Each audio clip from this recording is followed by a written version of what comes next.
Hello and welcome to a brand new and, might I add, very special episode of the Five Heart Podcast, episode 400.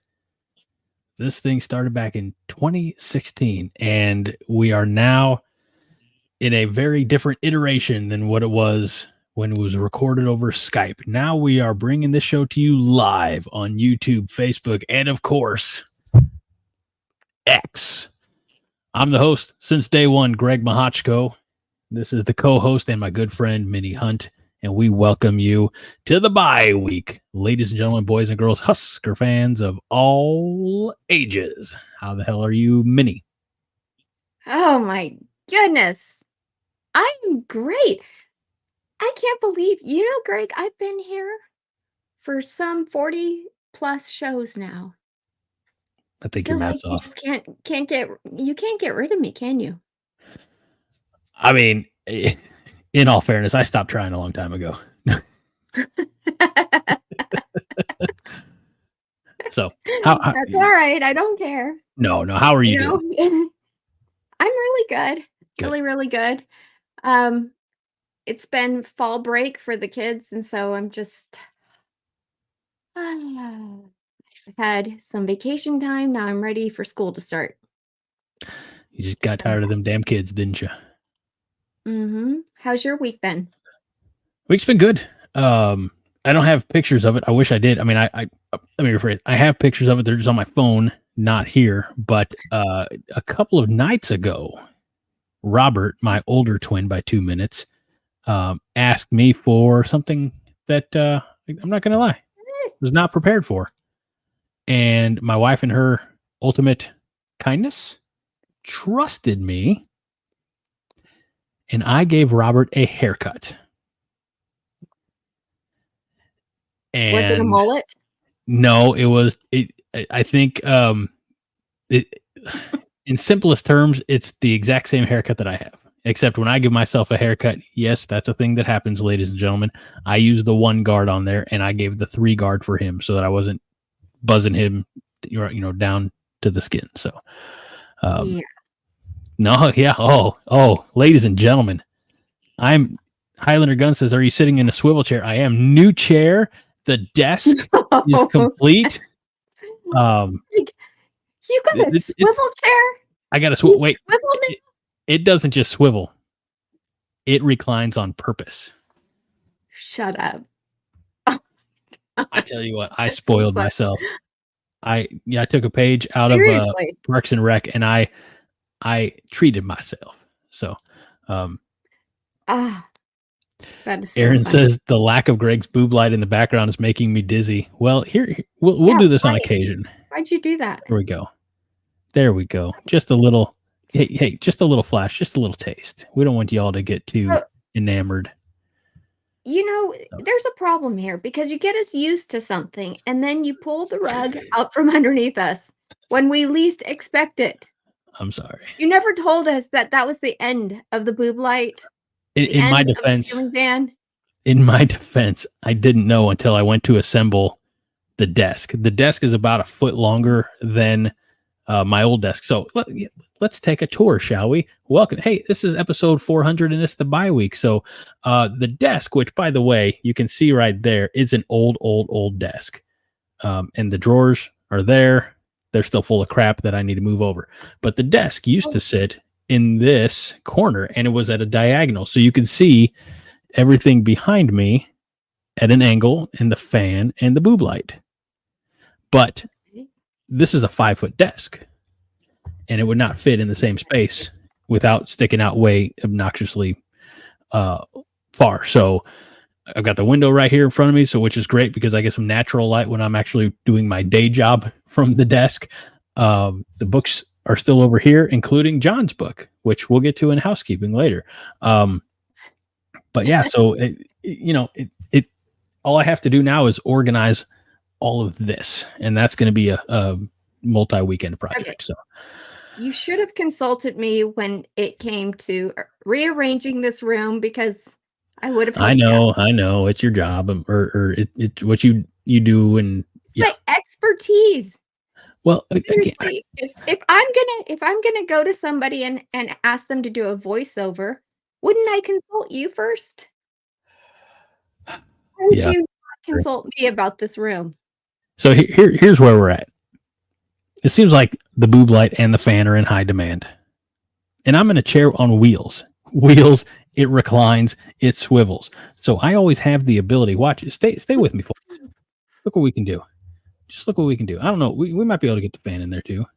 So look, I'll move the microphone. Hold on. This is a whole new thing now. And there you go. Wait. Oh, there we go. God. Hi. If I get too comfortable, I may fall asleep. David Matney says boob lights are for members only. Members only jackets are included with that. That's normal. So is this better for everybody? I don't know. Justin's Yeah, like, so at ease. Oh my goodness. Somebody said I was gleaming a little bit earlier. If I'm really shiny, I've been working all day on getting today's episode ready. So I went really quick to just kind of like, put some powder on really quick. And I think I grabbed highlighter instead, which is a makeup. If you guys, I'm sure a lot of people don't know what that is. So that's why I'm like probably really shiny in places. I think Fred's saying we need to get on the format here. He says, Jesus, I love a long show as much as the next Chatterfield, but 6 months in and we still got Greg's poor man version of Cribs happening. Minnie, it is episode 400. And Yeah, that means it's time for something new. Okay, what? I have my beverage container here. And Roger Moore is usually the one to ask, Greg, what are you drinking tonight? So I thought, wouldn't that be a fun way to just ask that question right away? Some custom artwork, some custom vocals. Here we go. What's Greg drinking today? What's Greg drinking today? Whoa. There you go, ladies and gentlemen. That is a thing that happened. I don't even know what to say about that. Which Seriously. part? That is custom artwork by a friend of mine who is a professional artist. He has done work. He has done, true story, he has illustrated for Marvel and DC Comics as well as Hasbro, other toy lines, Star Wars. Good. He was at my wedding. Hey, can we see that one more time? Just for fun? I'm just going to put up the graphic though at this point. No. No. What's Greg drinking today? What's Greg drinking today? Whoa.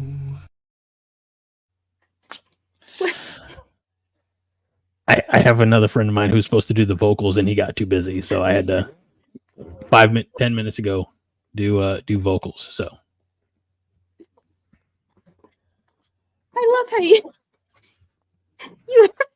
added the whoa. Yep. That was on purpose. Oh my god. So anyway, what I'm drinking now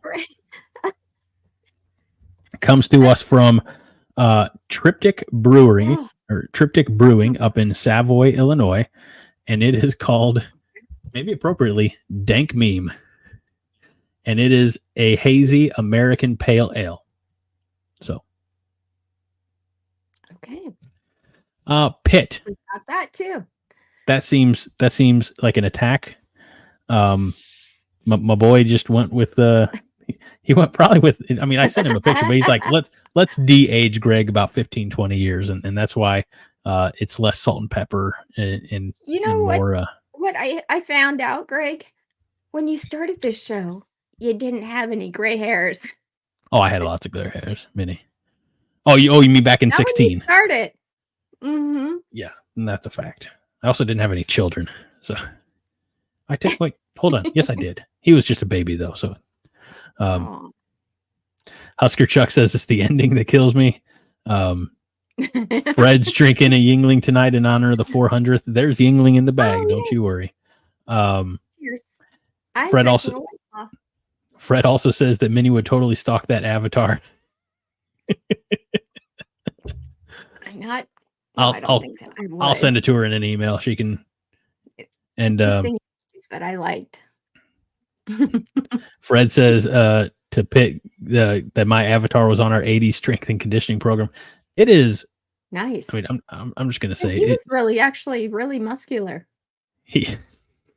Thanks. Yeah, my friend was very generous. It's not you in real life. It wasn't you in real life. He was very generous. Although I did, I did send him pictures for ideas. So, yeah, good lad. Always looking out for me. I appreciate that. So, all right, Minnie. I'm looking. I've been looking all day waiting for a format, and I didn't get a format today. Yeah, so I'm assuming you know what's going on. No, you did get a format. Oh, yeah, I didn't get a notification. I didn't get a notification for the format. Okay, that's different. Dude, all right, so I have a format now. I did. I made sure of it. Yeah. So what are we talking about first thing? Greg Sharp. That's the old one. That's okay. Then that's the only one that I have. I sent it to you. Just you. No. Did I send it to somebody else? Maybe. Did you send it to my email? Did you? No, that one. Oh, I didn't send it to you. All right, everybody. I definitely sent it to somebody else. That is hilarious. There's no format. No format. No, I sent it to somebody else. I'm not going to say who because it might give some things for later away. Okay. Fair. So I'm just going to do this and there you go. Well, hot damn. Now we've got a format. Let's take a look at this format and start the show. Oh, that is a very this is going to be beautiful. All right. Hold on. I'm going to do this.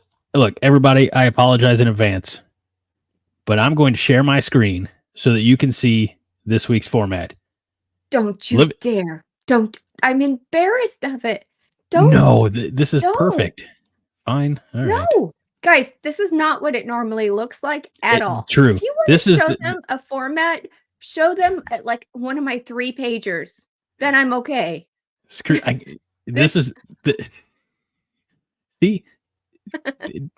I was going to do it for you, David, living in Omaha, David Matney, the official realtor of the 5 Heart Podcast. This is the ideal format. Here's the format. It is Article 1, which is our win over Rutgers, items A, B, C, and D, which obviously we'll talk about. Number 2, and it's just one line. There's no subheadings, no subsections. Then it's 3, 4, 5. I mean, all the way to 8. But I'll be honest with you. After number 2, I have no idea what to expect from tonight's show. This is, Minnie, don't we want to give the people what they want? Go ahead. This is last minute. So Greg has something in his hands. Okay. Go ahead. Fine. This is all right. So for comparison, I will start with last week's format so they can see again the amount of work that you always put into this. Is that fair? No, but here's the thing. I keep dwindling it down because David Matney made such a big stink about this a couple months ago. Hi, Angela. Sorry. And so now I'm doing less and less on your notes. So here's what I expect. I expect that tonight is the exception to the rule because Minnie has things up her sleeve and surprises that I legit do not know about. And I'm also very, I don't want to say scared or nervous, apprehensive, but for $5 in a super chat, that'll go right to John Dam Johnston, our founder, fearless leader, living in Omaha, David Matney, the official realtor of the 5 Heart Podcast, to show the format on the screen. So, with all of that being said, this is embarrassing because now they're going to make fun of the lack of format. No. Again, this is last week's.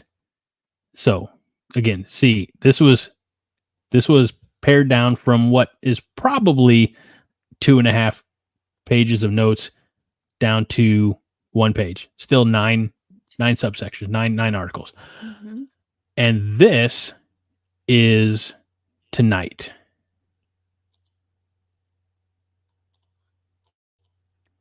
This is it. This is what I have to work with. And I'll be honest with you, I'm a little excited about it. So, this is going to be a lot of fun. This is just going to be a lot of fun. So I'm very excited for tonight's episode. I'm going to stop sharing the screen. Mr. Matney. Thank you. That is all of you. No, it's not. Stop. Again, that is 8 more notes than I had on the show a year ago. So what did you do to the screen? It was so beautiful before. What do you mean? The thing at the bottom. I don't know. Because I showed the image. So there we go. Fred Sacco became a YouTube member. You know what happens? Hey, this is important. When you become a YouTube member, you get. There you go. It's the gift that keeps on giving. I promise you. All right. That is wonderful. That's what people Thank really you very much, want. Fred. It is. Okay. Husker Chuck said, "I don't see whoa on that list." No, that was pre-recorded. For honestly, yeah. Okay. David says, Minnie, that's actually very impressive. You put in 10 times more work for us than Scott Frost did running the team. It's so true. Okay. I wouldn't mind if you did share my formats like on X or something after the show. Okay. Just so people, I mean, I do actually put in some work there. It's a fact. Again, as I've said, far more prepared than we ever were. Tonight, Greg has been texting me since early this morning, asking me what is going on and should he be scared. Yeah, because I've been I trying actually to keep everything under wraps. I actually read the description ahead of time, which I never do, and you know that about me. Mm-hmm. Yes. But I was like, oh, it's the 400th episode. It's the Extravaganza. It's sweet custom artwork, and so I got in there last night and I read it, and this is what it says. Welcome to the 5 Heart Podcast. Tonight, we will be discussing the win against Rutgers and what we have learned about our Huskers football team halfway through the season. Also, all the note-taking that co-host Minnie Hunt has done will finally pay off for one lucky Chatterfield as we see who got the closest to last week's final score. Since it is the 400th episode Extravaganza, we have planned a lot of fun surprises, trivia, guest appearances, and a little trip down memory lane to help us honor you, the Chatterfields, and the people who made this show possible. For those of you that take the time to read this description prior to the show, we have a special gift. All you have to do is type Dylan Raiola for Heisman in the live chat tomorrow night during the show, and we'll let you know what you have won. You won't want to miss this. See you tomorrow night at 9 p.m. Central. Okay. And do you want to know? Greg, I know the only reason why you read it is because you didn't know what was going on tonight. That's right. And out of all the Chatterfields out there, one person read it. Nope, wrong person. Joe Lalakis. Thank you, Joe. And as your gift, you will receive one of these. Oh. A Dylan Raiola sweatband. Not really Dylan Raiola, but that's what he wears. Autographed by the man himself. Yes, and you know how to get in contact with me. Just send me your address. Okay. All right. See, guys, it pays off if you actually read the description. You never know. Husker Chuck said Dylan Raiola for Minnie's man. Raji said Dylan Raiola for Hisman. David Matt, a little late now, guys, I think. So. Did you get my addition to the show notes this week that I know I sent you? Yes, I did. Yes, I did.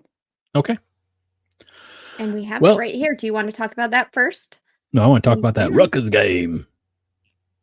Well, because this is kind of like on everybody's mind. Okay. It's your Jake. notes. Hmm? Go ahead. Oh, no. What am I supposed to do? No, nothing. Oh, look who's here. It's Andy Ketterson. What? What? Where? Who? What? Welcome. Hello. Welcome. Live from So Durango, nice of you Colorado. to. What's that? Nice. Durango? Yep, I'm actually on vacation right now. And you Yeah. came? I came. Well, no, I'm not even breathing hard.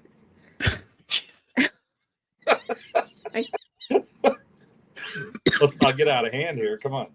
But I am present. Well, thanks for showing up, buddy. Oh, glad to be here. Happy 400th, huh? Thank you. Thank you. Yeah. How time flies. Oh gosh. It was right before, I think 2 weeks before the start of the 16 season.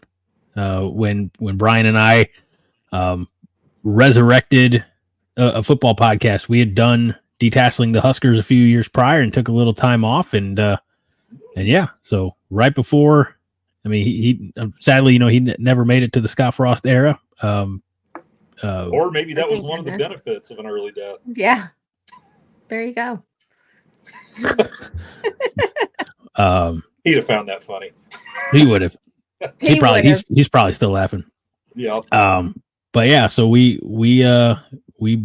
started this and called it the 5 Heart podcast because of is an homage to the type of players that we love here at Nebraska.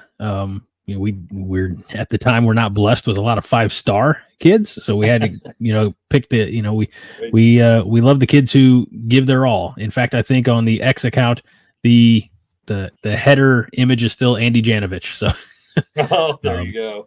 Talk about 5 Hard guys. So I think the first couple times I was actually on hadn't quite gotten to the video part of it yet. No, yeah, we were just talking about that. We used to record everything ahead of time on Skype. And that's why if you listen to those early episodes, they're all in the archive on Podbean, I think, or the podcast platform of your choosing. There's a not great audio quality to some of that stuff. So yeah, I remember. I mean, I was still just trying to figure out how the heck to make it work on. It wouldn't work on my phone. I remember the first time I tried. Yeah. Sitting there battling with my iPad about 5 minutes before I went on, so that was fun. Sounds about like the two of us doing the show. It was a very often contingent on connection and things like that. So, but what this show has evolved to over the last 8 years. I would have never would have really guessed that we'd be doing this live for hundreds of people. So at the time cool. I couldn't even been guessing that I'd be doing my own at all when I couldn't even figure out how to make it work on my equipment. And I'm still trundling around in the dark a little bit. Minnie couldn't help but notice that a little White Claw you're drinking. It sounds looks like you're getting ready for the Huskers happy hour.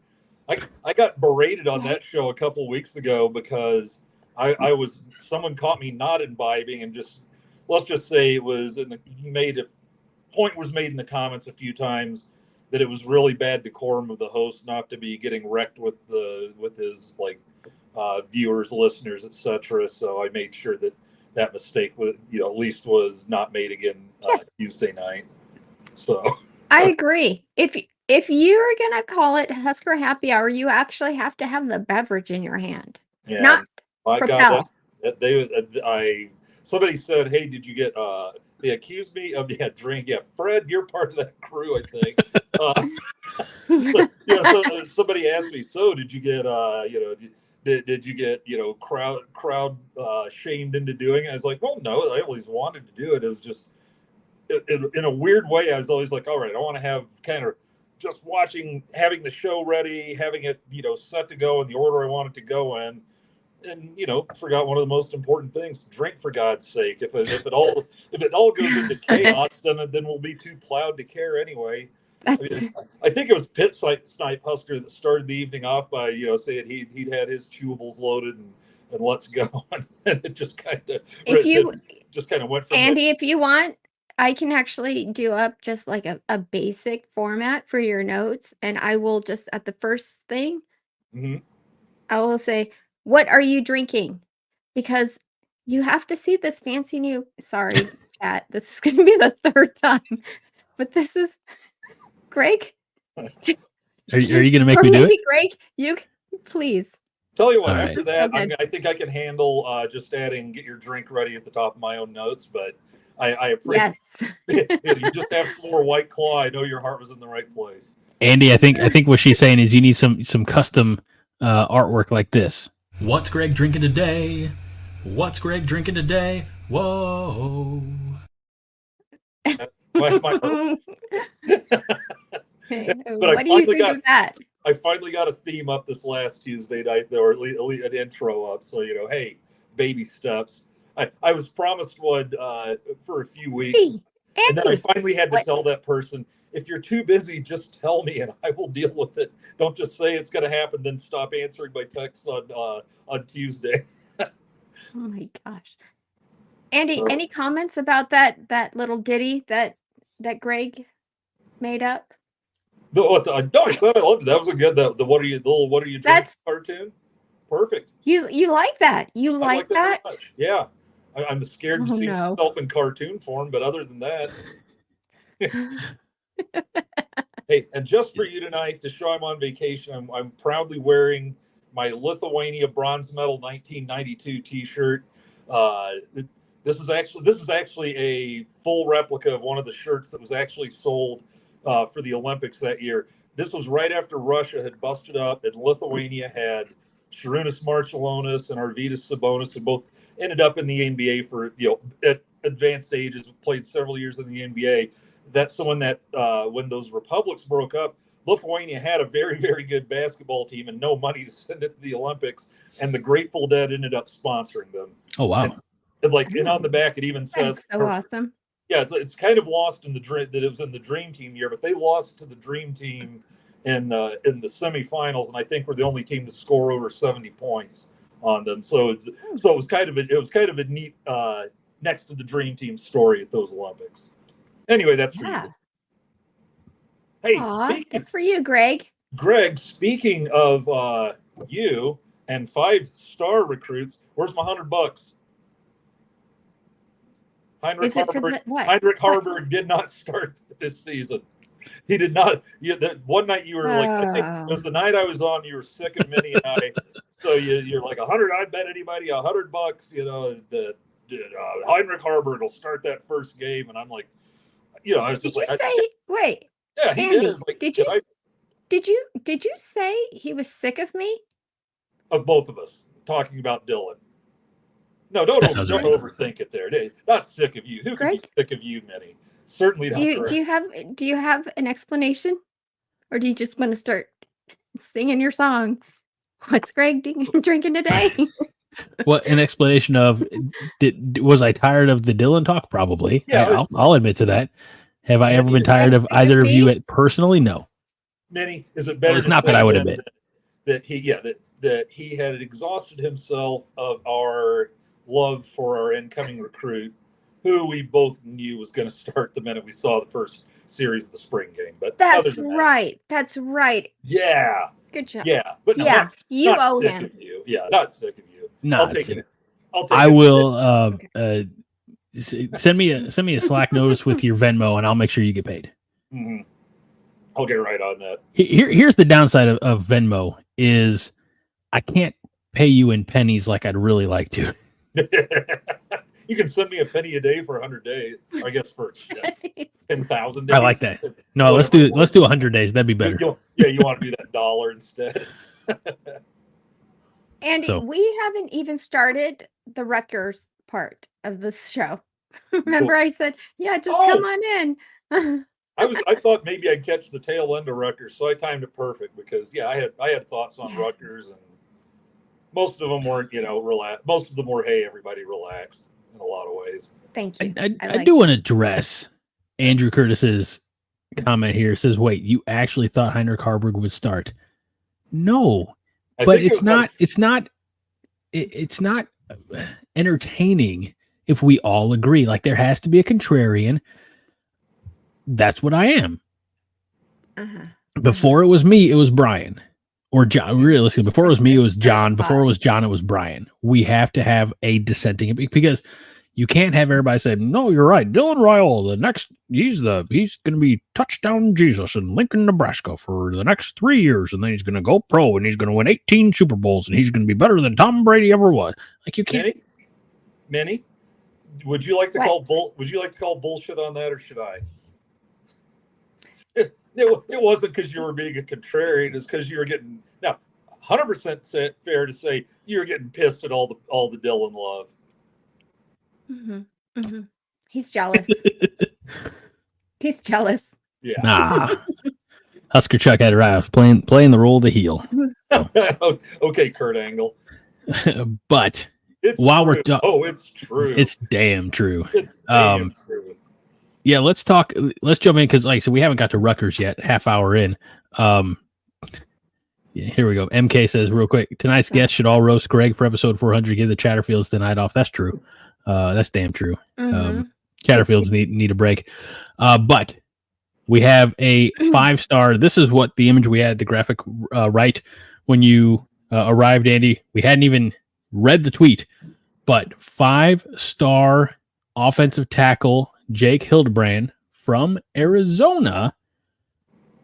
Had a visit, had a conversation, whatever it is. He received an offer from Nebraska, a scholarship offer. He is, I believe, a sophomore. He's a class of 2027, so I think that makes him a sophomore this year. But he's an All-American. He is, this kid's insane. And he's from Arizona. That's what I said. I said he's from Arizona. Sorry, it's like you don't listen to me. So he's class of 27, which means what? He's a freshman this year, sophomore. Yeah. So as a sophomore, Chandler, Arizona. So was he like a preseason high school American, or was he a high school American after his freshman year? Let's see. I'm trying to figure that out. This is the same grade, guys. This is the same grade that my oldest daughter is in. And do you know, I often talk to her about these guys. I'm like, Cora, it might be a cute little boyfriend for you. Jeez. Is she the class of 27? Is she the one you're always leaving on Tuesdays to go pick up from wherever? Probably, yeah. Okay. It's one of yeah. There's always a good, like, everybody bye-bye, the Huskers happy, or bye-bye Minnie, as she says, off to pick up my daughter. And it's always cute. And usually the way our guys run, it's Big Fred. So again, class of 27, Chandler, Arizona, 6'6", 285 pounds. He is, in his class, he is the 44th ranked player nationally, the 5th ranked offensive tackle in that class, and the second best player in Arizona, or ranked player in Arizona. So we can make room. I think I would say so. Insane. So he has offers. He has offers from both in-school states, Arizona and Arizona State, Baylor, Colorado State, Florida State. Let's see here: Iowa State, Minnesota, Oklahoma, Oregon, Texas A&M, Texas State. I don't think they have much of a chance. Utah and Washington. I mean, if I'm looking at this list, I'm saying, unless he really wants to stay home, our legitimate competition would be Oregon, Oklahoma, and Texas A&M. I got to believe that list is going to be a little bit longer in a year. Oh, for sure. And like probably the NIL offers aren't even rolling in yet. No, but I'm sure they will. They will. But he again, we've had this graphic up there for a few minutes now. He tagged, obviously, Nebraska football recruit, Husker football, Coach Raiola, Coach Kaling, and then a bunch of his high school programs. The for Basha Gridiron recruiting Basha, which is Basha High School. So yeah, it's the best high school for football here. Really, the best. Oh yeah. Yeah. I Oh, drive now- by it all the time when I go to see my sister, and you can see the football field from the main streets that you drive down. I'm always looking, seeing if I see anybody. I saw one comment here where Carl Pence, he's one of our Tuesday guys, says, I think getting offensive linemen born and raised in Nebraska is more important than the number of stars a player has. Nothing wrong with that. I always think that should be the foundation of the recruiting. But you look at our All-American offensive linemen, and many of them do not come. Some do, but some don't. Like, look at Dylan's dad. I mean, we had Dominic Raiola. I believe Tonio Finoti, I believe, was an All-American. Again, also I believe from Hawaii. And I don't think was Will Shields. I believe he was from Texas. I think so. But for me, it's always just find the combo. Always make sure you're getting the best high school offensive lineman Nebraska has to offer. I think we've been doing that for a few years again. But man, when you can get, if you can get the 5 stars and you do your due diligence and he's legitimate and you can get him, you get him. You get the best you can, no matter where they're from. And there's Nebraska's also at a place. Can I? Yeah, sorry, please. I stopped. Don't mind. Okay. David Matney was talking about how, some of the pros and cons about living in Nebraska, and just not everybody wants to live in Tornado Alley. So I'm just saying Arizona is a good alternative. There's a lot of Nebraskans here. There's a lot of people who have roots in Nebraska who love Nebraska. So just because he's at Arizona, goes to an Arizona high school doesn't mean that he's not necessarily has any ties or anything. No, well, I can't resist doing this, but Arizona has kind of come to known as the state where Nebraskans go to die. That's I've been to Florida and I've been to Arizona, and the Nebraska flags fly in Arizona. I'll tell you that. Yeah. I mean, that's a big retirement place for Huskers. We do. Fans. I mean, we have some homegrown talent. They're just younger talent. I mean, well, think about this. I mean, Teddy Prochaska is from Elkhorn. Yeah. Gunnar Gatula's from Lincoln. So I mean, we've got some offensive. Yeah. I mean, we have Brock Knutson, who's from Scotts Bluff. And they're there. Some of them are making the most, like Gunnar Gatula is making the most of an opportunity. So. Well, I really think, and I don't necessarily disagree with. I think it was Fred maybe who said, the old timey Husker farm boy shtick is kind of overplayed, but I think there's a way to have a blend. You get the best in-state guys you can, and you get the best out-of-state guys you can. And I realize now that my hands like this could be perceived as being inappropriate. Okay, Grabby. We take this and you honk honk. Now here's one thing also where I always consider like Omaha and Lincoln two of the biggest small towns, in the country. Gunnar Gatula, I worked with I believe it's his aunt for several years where I used to work. And then my ex-girlfriend, her youngest son was in 8th grade, and one of his little circle of friends there was Sam Sledge. And I took finance courses with Bob Sledge when I was in Lincoln. So it's like, I think we're finding the local guys. I think we're still managing that.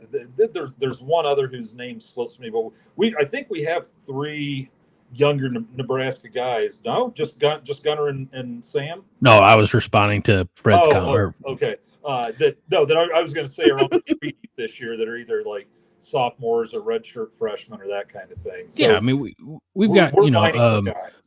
Yeah, we're I mean we got let's see. I just had a couple of them here. Jacob Brandel. We've got Nolan Fennessy, who's from Norfolk. Again, we got some guys. Yeah, we just got to. And our big 4-star recruit last year was, is he from far away? Yeah, Grant Bricks from Iowa. Yeah. So we're snagging him from next door, and I like that we're snagging the Iowa guys again instead of them. I do too. Our guys like Noah Fant, etc. Good point. Aaron Keane says Teddy's from Elkhorn. His knees from Stillwater. That poor kid. Teddy. So twice. He's the other 6'6" guy. 6'6". Maybe when he was in 7th grade, he was up to 6'10" this year. He came in at 6'9". Was he up to 6'10"? Yeah, he came in at 6'9" and grew another inch. No way. That might even be the problem there. That might just be too I think tall. It kind of is. That's this Jake Hilliard. Hildebrand. Hildebrand. He's 6'6", and he's only a sophomore. Mm. He could be another Teddy. I was gonna say, let's hope it's not. Let's hope it's just an irrational fear of mine and not an actual medical fact that's a little tougher on your knees if you're playing the offensive line at 6'10". Yeah, I mean, line play is all about leverage. So, living in Omaha, David Matney, the official realtor of the 5 Heart Podcast, says, "Why don't we turn him into a tight end?" I don't think that's how it works. You Teddy? Can take. No, I was thinking maybe Teddy or maybe Jake. I don't know. I mean, we can turn. We saw what happened when you turn a tight end into a center with Cam Jurgens. I don't know if it works the other way. Yeah. Not all linemen are built to catch a ball and move downfield. So. By the way, when we're crapping on Scott Frost for everything, let's remember, if memory serves, it was Scott Frost's idea to take this like 3 or 4-star tight end and tell him, I think you're better served being a center down the road. Yeah. The snaps were a little tough for a while. But he figured it out. I mean, and he's, to his credit, he's playing with the Eagles now. So. And I guess he had a rough first couple of games this year at center and moved over for Kelsey, and Philadelphia fans, being the warm, understanding people they were bring back Jason Kelsey. Just for crap. They are totally even keel and not at all irrational. Nope. A lot of deep thought went into that, not just holy shit, goddamn, fix it now. Well, let's move on to Rutgers. I was going to say at the 43-minute mark, let's talk about past week's game. I said 2 hours. This is not going to last. Oh my goodness. Let's get the ball going because we have fun things to do. Nebraska won 14-7. Going to the bye week in Indiana's up next. Moving on. What do we got? What's next? No, don't you dare. I have graphics. Oh, good Lord. I have thoughts. All right. Take us there. Andy, you're gonna have to condense your thoughts to one thing. Ball off. All right. Rutgers, first half doesn't look No. First things first. Well, I tried. Okay. Welcome to my life. Welcome to my life. This is a hell of a graphic. Where did you get that? I feel like that looks very official. Yeah. Did you steal that from someplace? The Big Ten Network. I steal all my graphics. What? That's not. Aaron Keane says Minnie's about to get graphic. And Dustin says floggings will continue until the format is followed. There we go. Nice. Yes. Okay. So Brian Buschini was probably the standout. I mean, if you give a ball to somebody at the end of the game, don't you think he deserves it for the Rutgers game? Yeah, but you have to give one to his, leg, the kicking leg, and you have to give one to his back for that brutal hit that he took. My gosh. I know.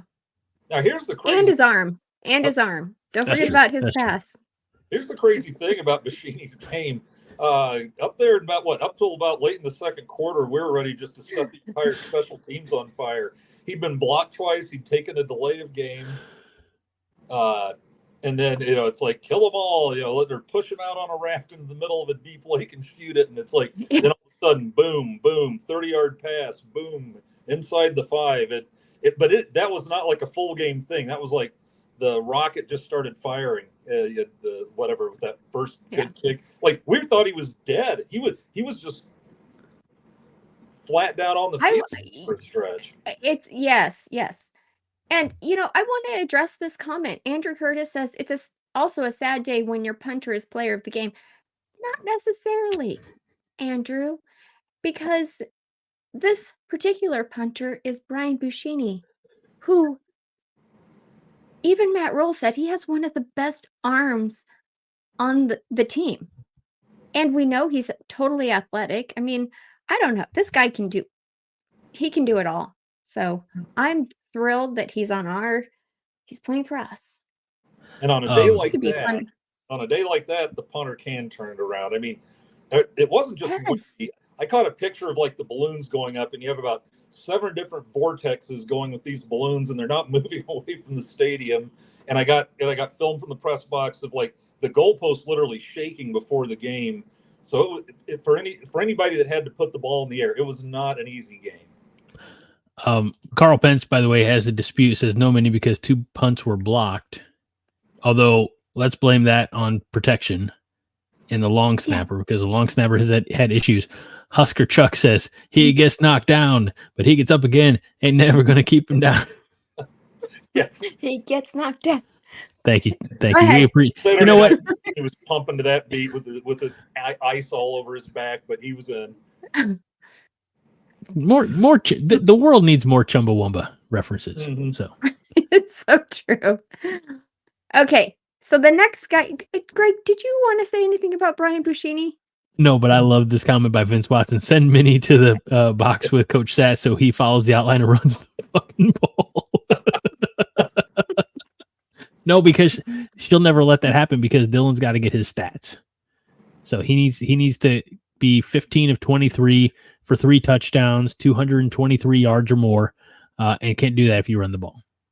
It's not going to work. And also, they're not doing that anyway because they've shut him down at halftime 4 times now this season.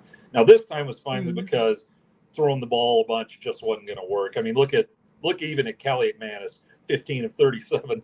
He's not a great quarterback, but he's better than 15 of 37. It was just a nutty day. I'm not worried about Dylan going forward. A lot of people want to. Here's the thing that I don't get. A lot of people want to say negative things about our team, right? And they want to say negative things about our quarterback. But here's the one question I have. If we had Rutgers quarterback on our team, would we have won the game?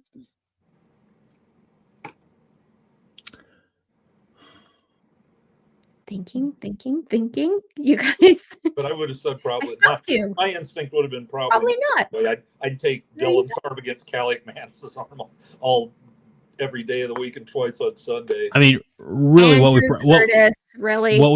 we probably need was more Heinrich Harburg. It's not. No, I mean, It's a funny thing, but it might not have been the worst day to try that some in the second half when it's not working for the air. Both coaches were loading the box. Like Rule even said that Tony White, because I thought it was nuts. Like, what are you doing, Greg Schiano? Because I always messing up his name. Rutgers running back carries 8 times for 63 yards in the first quarter. Kyle Monungai once or twice in the second. But I guess what White did was add everybody out there hates their offensive coordinators. What are you doing? No, do that. We can't do that. I wanted it to play. Oh, God. And John came in hot. They could do a better job of play calling after the plays have gone by. It's kind of like you should go under center when we don't score on the 4th and inch line at Minnesota because we didn't, because Yant slipped and fell down. If he wouldn't have, we'd be fine with the shot. Jack Yant. Hadn't heard that name in a while. Tim Beck was the only person, I think, out of Bo Pelini's staff to actually go on and get a Division I job. I think you're right. Well, you know what random. He said? He said, everybody hates their offensive coordinator. Of course. That's what coordinator is now? Tim Beck. What? Tim Beck is Vandy's offensive coordinator. I bet they're not hating him too much down there right now after they beat Bama. Not right now. Well, I thought that was extremely poignant. I was trying to figure out how that clip that's not a five heart clip got on this show. That's what I'm trying to figure out. It is too. It's a 5-heart clip. Where was I? That sure You're looked not like there. John Greg, and you have a lot of 5 hearts. Like certain ones you missed for work. People don't realize this, but they always said, okay, Greg's not here. He's working, yada, yada, yada. Yada, yada, yada. It's okay, Greg. I promise. I have other clips. I have clips with you in it. Okay, I get developing a complex here. It's my damn show. I don't even do the clip. Greg. I'm kidding. I wouldn't It's do fine. you like that. So Brian Boom Buschini had a terrific game. Had a pass completion that kept a drive going on a beautiful fake punt, and did it all with a broken back. So, yeah. Oh, Kaylee, a little HH might have been good in the windy conditions when Dylan was struggling with accuracy. Dylan does struggle with accuracy a lot. Like, I'm surprised. I mean, I know he's a true freshman, but I really. Are you insane? I'm pretty sure that's not in the notes right now. Or even watch the game. I mean, every time he hits, also not in the notes. Thank God he starts now, because last year any pass with somebody wide open in the middle had Harburg or Chuba or whoever firing the damn thing 10 yards over his head or bouncing it in front of him. No, he has unbelievable touch that most seniors can't dream of. And then look at, even we judge him differently. It's like, since he's not perfect, since he's only completing 70% of his passes, he's got issues. And I know you're just triggering here, but holy God, we've got to make sure people know that the host of the show is not mentally deranged. I mean, it makes for. I'm sorry. We have not gotten past 1A. Can we move on? Kaylee says a better question maybe, would have we won the game more by switching the running back room? So, yeah, but it was funny. Everybody's thank you, like, Kaylee. more Emmett, and Emmett had trouble getting yards this week. Yeah, we all did. 14 for 33. I say we like I was there. No, yeah, they. This was kind of Ramir Johnson's day. He averaged about 8 yards per carry. Had the screen that he took off and ran with for 36. He ended up with the most total yards out of the room, and I was kind of happy for him, because guess what? They only did once is run him up the middle. They started the season just trying to Wan'Dale Robinson him up the middle too much. That's not his game. Fred says Minnie has a clenched fist. Move on. I just saw that. Body language. And even Melissa says, "What the hell, Greg?" Thanks, Melissa. Thank you, Melissa. Okay, next. Second, Article 1, Section B, Sierra Wright was the highest graded cornerback of week 6 with an 84.4 rating. Second, beating Trey Amos from Ole Miss, Eric Rogers. He has stepped up in a big way. I'll say this. What now? MK says, what's Greg's bad day today? Oh, there it is. Whoa. Dun, dun, dun. You just messed up on The Price is Right. I'm not going to lie. This desk and this chair allows me the ability to move and just more space. So poke. I'm just going to be able to really flex and not worry about breaking a chair. Anyway, no, what I love about Sierra Wright is there's no drop off, literally no drop off from him and Tommy Hill. Mm-hmm. They are at this point interchangeable, which is terrific. We hope they are.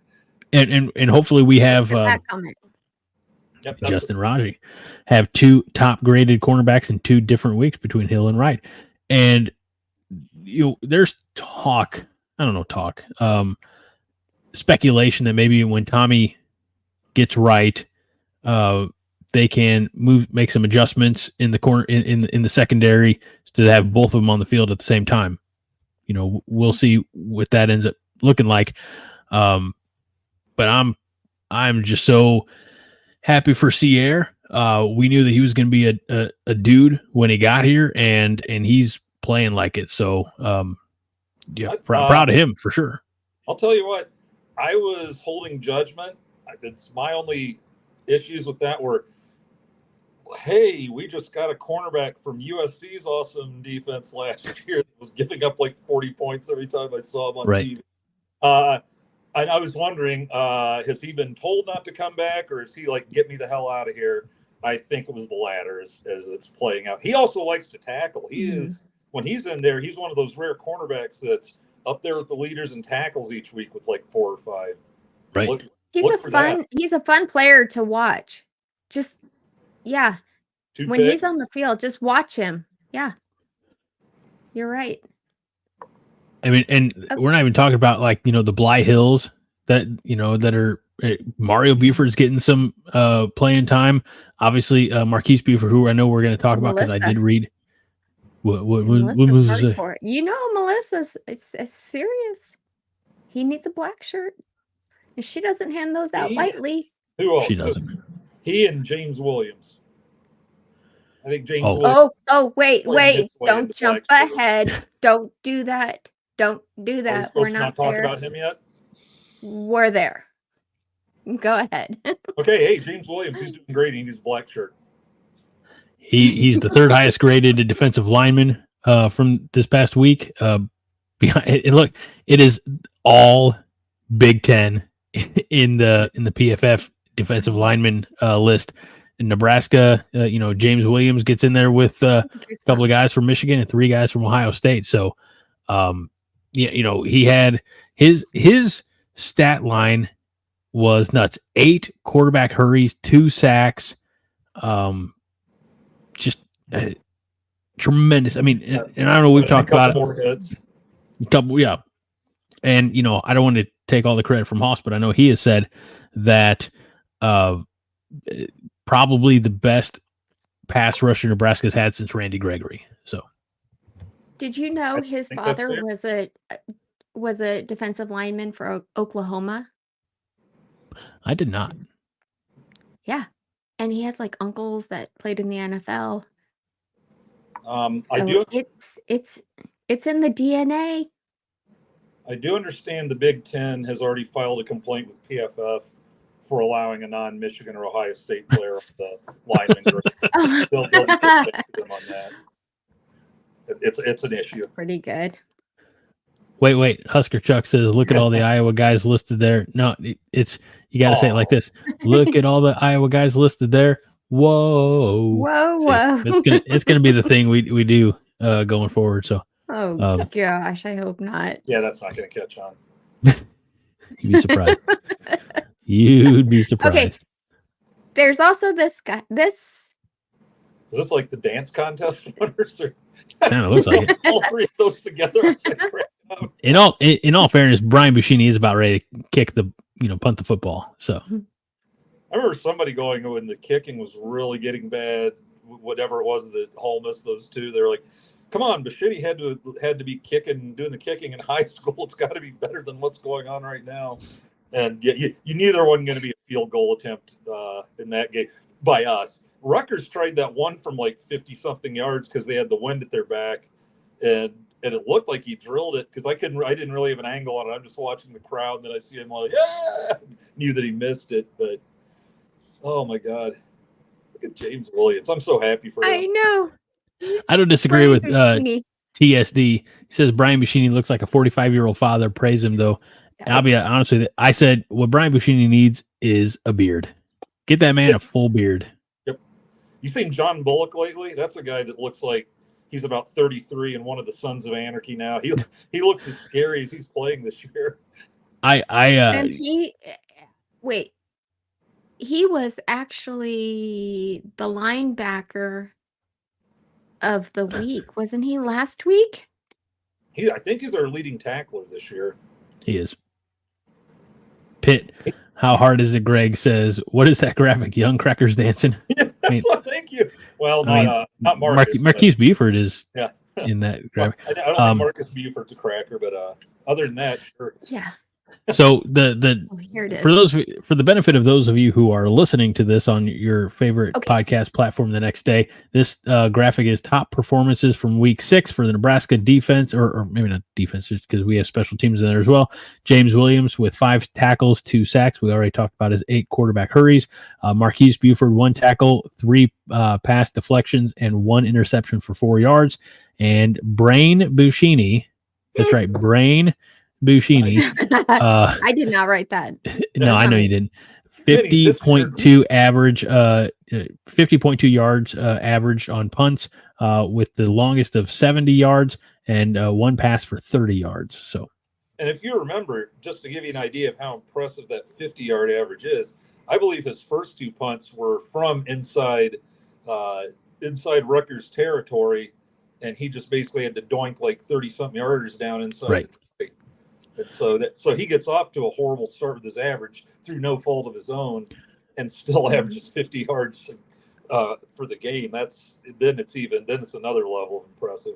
The one that bounced at the 1 and then bounced out at the 5, something like that. I mean, that was tremendous. I don't want to say like kicking discipline, but just luck or skill, whatever you want to call it. But the one that stands out to me the most is one of the last ones, when he flipped the field because he was punting from, I think he was kicking the ball from inside our 5, and that was the 70-yarder. We were on the 2 or 3, and so he just had to get rid of it, and he got it back out to like the 48 or 9, and we're like, well, we'll take it. and one of them took a tremendous roll. So I was just going to say, here he was getting blocked twice in a row in a normal spot on the field, and all of a sudden he had less time to kick it. And I was just like, just don't get it blocked out. Don't let him block it out like the 5-yard line so they get a touchdown out of it. And he got it away. It was like 36 yards, and it was just a beautiful 36 yards. Mm-hmm. Guys, I wanted to share really quick. John Bullock was the highest graded Big Ten defender from week 5. His PFF grade was 92.5. He's having a year. Yeah. I mean, he's got sacks. He's got a pass breakup or 2. Then he finally got a pick 6 where he looked like a running back going in.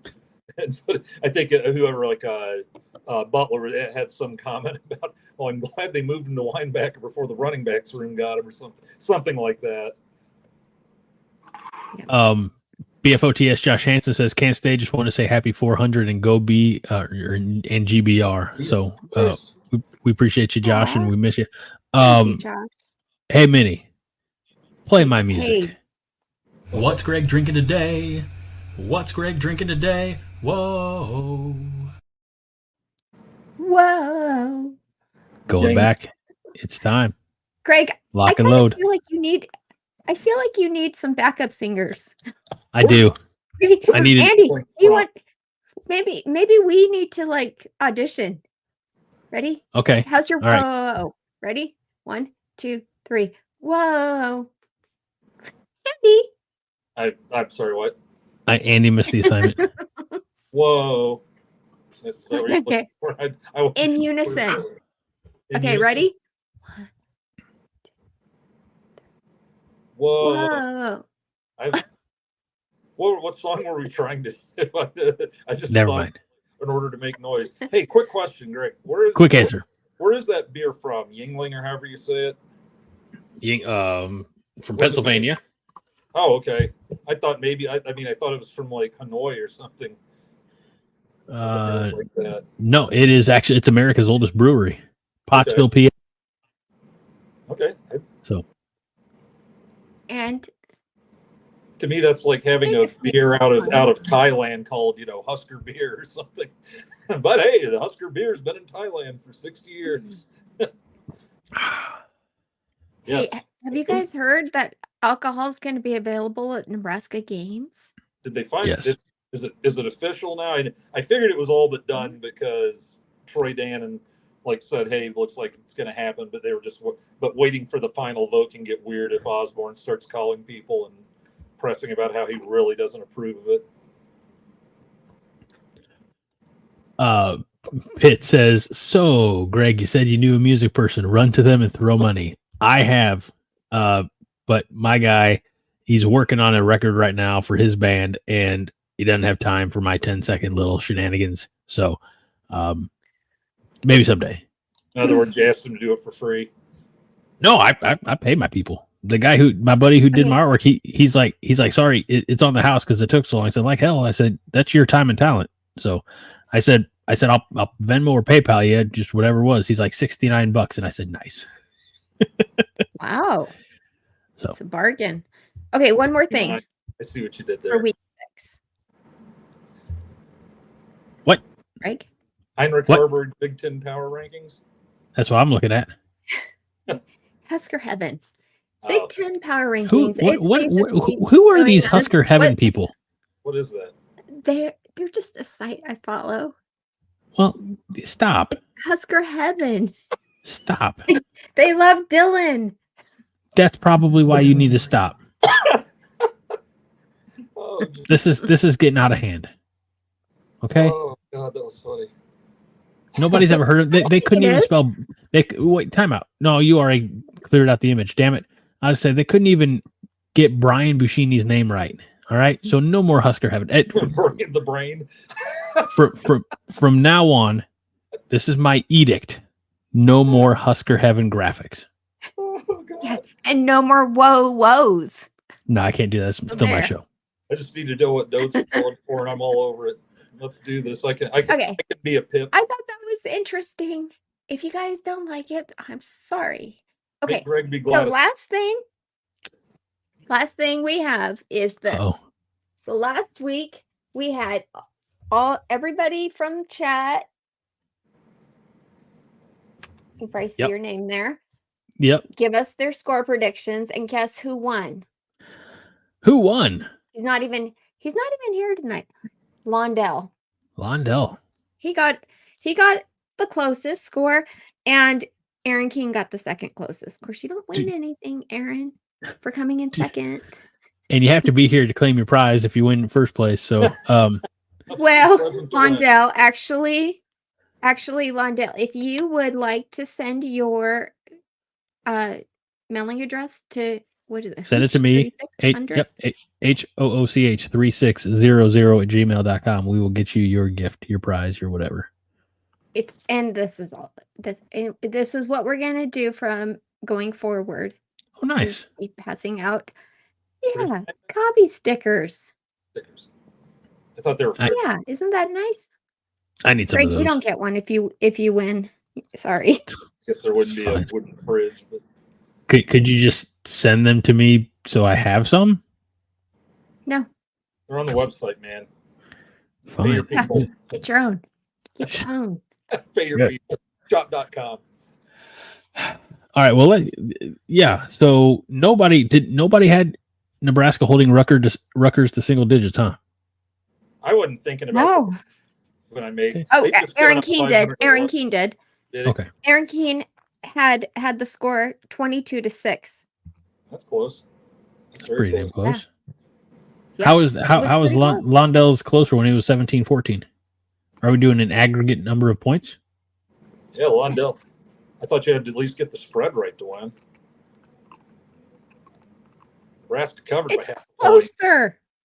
The amount 22-6, points. 17-14. I'm giving to the guy that actually. I did the math. Are you really questioning my math?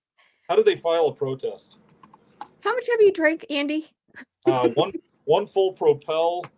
Oh no! Of raspberry spice Coke. He's loaded on Propel. Yeah. Hey, Andy. Yes. Okay, so the next part of the show, I'm glad you're here for. Oh no! Because. Oh, look at the time. What? What's the next part of the show? Is it who won, who lost? Or was that what you just did? Everything groovy.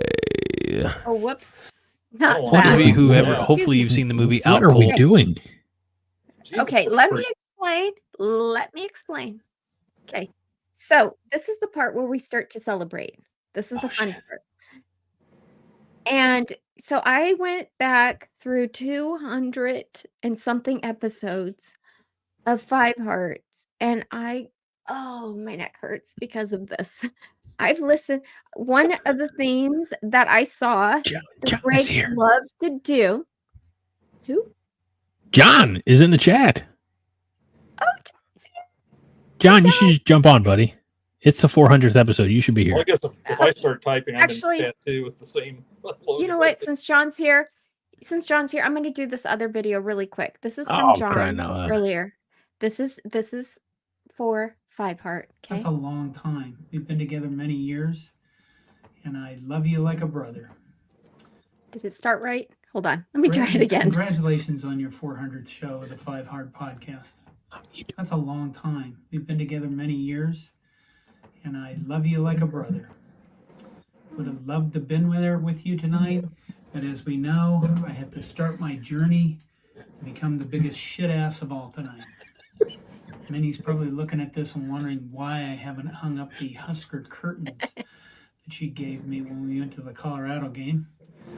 And all I can say about that is I'm just supremely lazy. So congratulations once again, Greg. And here's to you. Are you getting a colonoscopy tomorrow? Because that looks like the colonoscopy jug. It is the jug. I don't know if it's tomorrow or soon after, but yeah. I remember that jug well. Yeah, it's like that was nice. He couldn't. That's why he can't be here, guys. He did warn us that he was going to be on the shitter tonight. So jugging all night. I'll tell you what, that was semi-enjoyable. Actually, I got a lot of reading done. Oh my gosh, too much information. Okay, so I can do more. The reason I say I'm glad you're here for this part is because you also had a show on Coronation called All the Right Movies. Yeah. This summer. Yeah. Boom. But did you realize there's more of a movie buff than you? Not too right many, here with us tonight, and his name is Greg Booblight Mahachko. I know. What? I have the Booblight. Whoa. Wait, I'm out of sorts. Come back here. Come back here, finger. There you go, Booblight. Yeah, that didn't quite work out. That's what she said. The reason I know this is because the common theme throughout most of the 5-Heart podcasts are it was this. I think it was tagged Animal House on Ice or something like that. It was Zach Galifianakis, David Koechner, an abundance of actors and actresses you would recognize. And one of the sayings or one of the lines from the movie is "Bull Mountain, don't go changing," and that's you, Fred. Don't go changing. Our movies, I guess pre 9/11, or maybe a shade out, but like I remember specifically, and if you're with me in the comments on this, let me know. The movie X2 X-Men United, the second movie in the franchise. And there was a tour through the White House. Now, it ended up going awry with a particular brainwashed Iowa Hawkeye mutant with an assassination attempt. But do they still do? I mean, I can't imagine they do tours of the White House. And I think let's move on with this one from Dondre, who says, as time moves on, sports change. Which is the opposite of what James Earl Jones says in Field of Dreams. Well, that was a movie. Come on now, John. It's the best baseball movie of all time. It probably is. Real quick, in the comments. Go ahead. 8 Men Out. Oh. No. Not for me. Good night. I mean, that was... that was a bit more dismissive than I intended it to be. The Natural is a great one. I'm a big fan of The Natural, and Bull Durham's good. Is that the one with Wild Thing? That's Major League. Yeah. Major League. Yeah. John, here you go, Carl. I just want to know, you make my heart sing. I have the glasses, don't I? You make everything groovy. All right, let's I mean, literally, they are making all the right moves, just like Tom Cruise. I remember that movie. Tom Cruise and Leah Thompson. Leah Thompson. Yeah. Western Pennsylvania teenage high school football movie. Look, if you're out there, you're like, all the right moves. I've never heard of that. Go on to whatever streaming service may have it. I'm going to do that. I'm going to do that work for you right now. All the right moves is on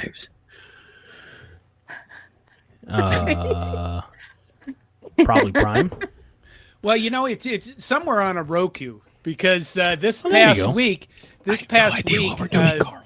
I had a meeting with fellow IT people, and there was a younger guy involved. And I said, you know what? With all this talk about artificial intelligence, oh my God, Greg just left me. With all this talk about artificial intelligence, you need to watch a movie from 1967. I told this young man, called Colossus, the Forbin Project, because that's right where we are with artificial intelligence in our life.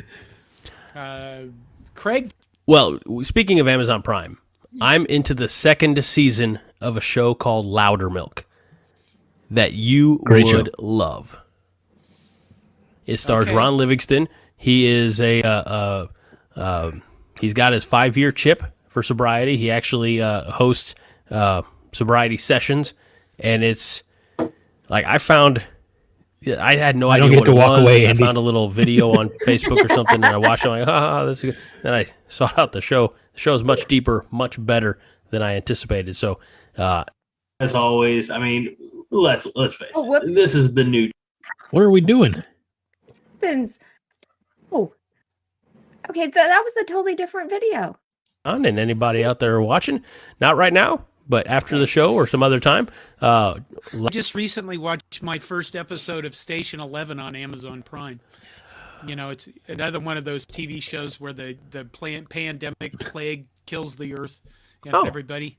Yeah, I did have less gray hair before Minnie. Yeah, it's just reminding me of this. Look, I'm not contagious, John. And besides, we're a couple states away. This Is Us. I watched that last night. And I never watched that show.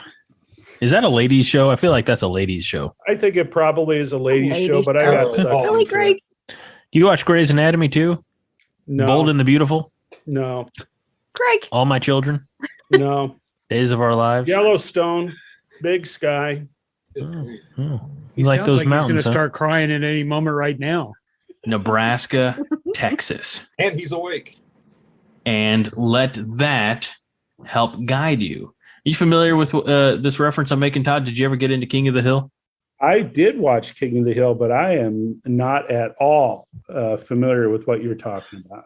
So there's an episode of King of the Hill where Hank takes Bobby, and I think, some of the guys, they went to, I believe they drove to Austin. I don't think they went to neutral site like the Cotton Bowl. I don't know. It was a Texas Longhorns versus Nebraska Cornhusker football game. But I don't know if they had the rights to say, like Longhorns and Huskers or things like that. So it was Texas and Nebraska, burnt orange, scarlet and cream. And Texas is down, I believe, and they're needing help.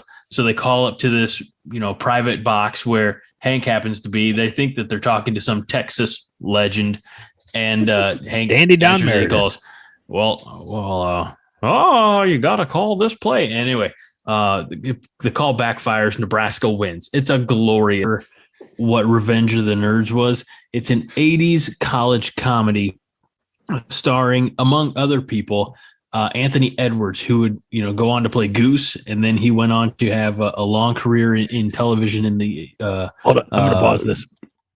So this moment here, the desk used to be in this corner back here, which is why you can still see the fan. Great image of the fan and the front door, and then we got all right, go back.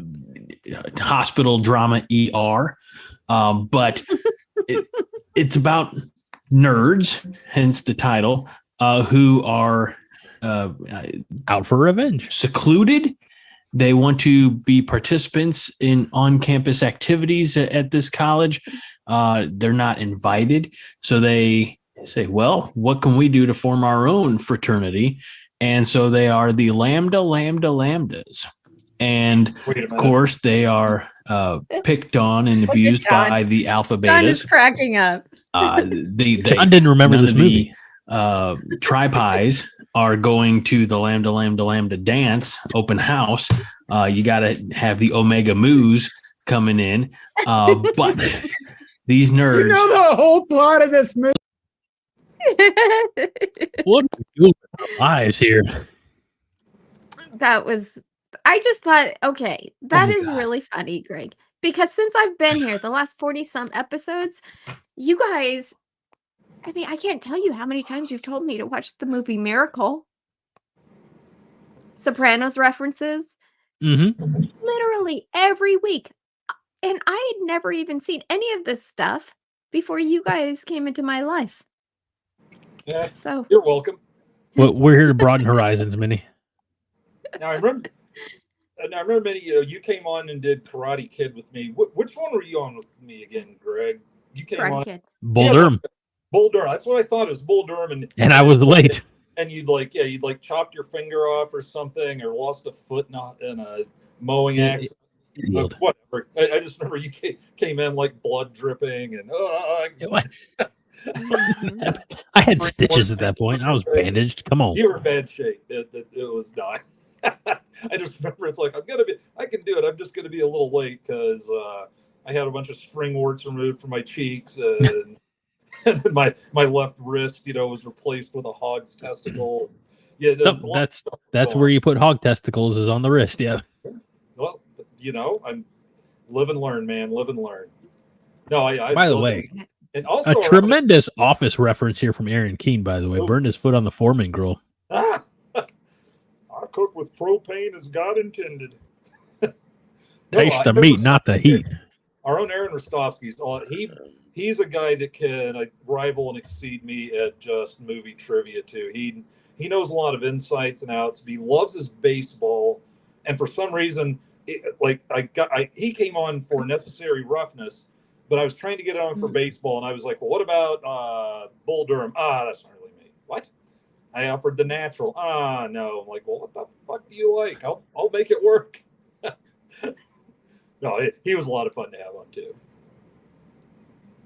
All right, Minnie, what's next in this? This is your life version of the 5 Heart Podcast. Well, all right. I don't know. Okay, so don't react like that. The first 5 Heart podcast that I could find that was an actual show, because you did a couple of clips first on Coronation. Sure. That sounds like something I would have done with the time that I had. Yeah. So this was the first show ever. Greg, how are you tonight? I'm doing great. John, how are you? Oh, God, I'm great. It's just something happened to your head. I got a haircut. Yeah, but this is the first time they didn't see you with hair. They think that's you normal. It was bad. It was. What's that freaking private that went banana shit in Full Metal Jacket? That's what I'm looking at right now. I'm Private Pile. Yeah. I wish I had Vincent D'Onofrio's career. A lot of people. I was thinking about him. A lot of people forget that he was in the original Men in Black. And he gets taken over by Vincent D'Onofrio was in Men in Black with Tommy Lee Jones and Will Smith. He was the Bug character, and the spaceship lands and destroys his truck. He gets Edgar, the human gets dragged down into the pit, and then the Bug comes out wearing the Edgar suit, as it became called, and his wife says, "Edgar, what's the matter? Your skin looks like it's hanging half off your bones." And then he pulls the back of his head. I can't. Oh, yeah. No visual effects on the show. That is that guy. Okay. Wow. And I didn't even know that.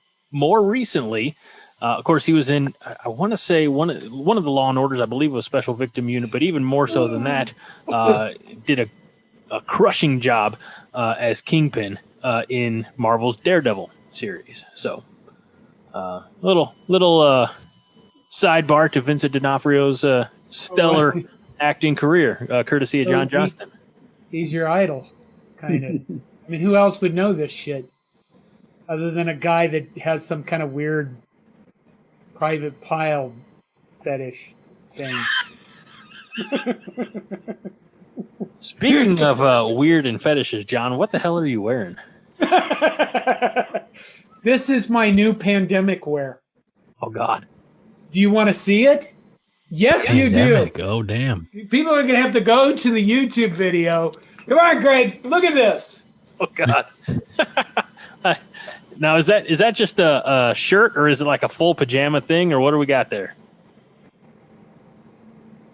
It's nice. Where's my butt? Oh, God. It really was. I'm going to have to put like an NSFW rating on this. So good. Well, that's fantastic. This is pandemic wear. It's not pajamas. It's pandemic wear. Is there a difference at this point? Yes, it's pandemic wear. It's very sophisticated. People ask me, "Are you wearing pajamas at home?" No, fucking wearing pandemic wear, you shit asses. Are they soft pants or hard pants? Soft pants or hard pants? Perfect timing. They're pandemic wear pants. Shit asses. I heard about soft pants and hard pants. Oh, God. What? Yeah. Well, soft pants are what you can wear when you're on Zoom. Hard pants are what you have to wear when you go out in public. Who came up with that shit? I don't know. I saw it on Colbert. Haley Bartles. Why does John look like a disgruntled retired Santa Claus? The N stands for North Pole. And right as you put that up there, then there he was calling people shit asses. It was just perfect. That's perfect. Oh, well, I thought it was really interesting that in the very first episode ever, one of the first things you talk about is in movie. Yeah. Again, that's the first video. That's the first video. Yes. Well, we have it. We have it for keeps now. We do. Well, I thought it was just a perfect, like, you three. Here's what we used to have. Here's how we used to groom ourselves pre-pandemic versus now when we've all just gone to shit. You know? So I've got. Let's see. I think I've got. Well, okay. I Before you move on, yes, ma'am. Can I ask? Okay, this is trivia.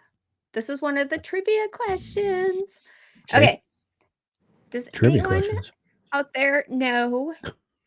You don't even come on now. Have to give me their exact day, but do you know when the first episode of Five Heart on Coronation aired? The day after the Vietnam War ended. Ouch. No. I mean, it kind of gives you a hint in that video. So mid-August 2016 will be the first episode. On Coronation. Oh, on Coronation. Oh, back in 1967. No, because fun fact, this podcast that Brian, when Brian and I started, we actually started it on. It actually originated on my podcast network, jitterymonkey.com. And we migrated it over. Thanks, Kaylee. We migrated it over. I want to say probably 2017, like summer of 2017. Well, if you did, there's not evidence of that. Sorry. I don't know where it went. You know the answer? Well, of course I do. January 15th of 2021 is when episode number 210 aired on Coronation. So where did the other 209 episodes go, Greg? Hold on. They're all on your favorite podcast app. I know that. Good morning, Vietnam. Hold on. Wait. We're going to get to the bottom of this. Let me pull up nice and Coronation. Let's go with all episodes. See all. Don't mind me. I've got a lot of scrolling to do here. Okay. Okay, then I'm gonna just show this. We other love video. Haas, and if he ever comes back on a Wait. this, Start as from the always, I beginning. mean, Sorry, guys. let's face it. This is the new tripod. We love Haas, and if he ever comes back on a full-time basis, we'll have the quad pod. Not sure that's a thing. Copyright, trademark, Greg Bohachko, 5 Heart Podcast. But anyway, also with us, as always, is the great, beloved by millions, Todd Wolverton. Hi, Todd. Hi, Greg. I think that would be a chair. If there were 4, I think it would be a chair. Yeah, but the quad pod, I think, sounds Good, John. I do not disagree with that. Quad pod, that might be the moneymaker we're looking for. All right, so all we need is for Haas to finish up school and come back to the real moneymaker, which is the podcast. And then we can start making shirts, bumper stickers, other paraphernalia that say quad pod. Hashtag quad pod. It's a thing. Let's make it. You know, never somebody became a probably thing. already owns rights and it's a porn site or something. You know, I didn't think about that because that's not the first place that my mind goes, Todd.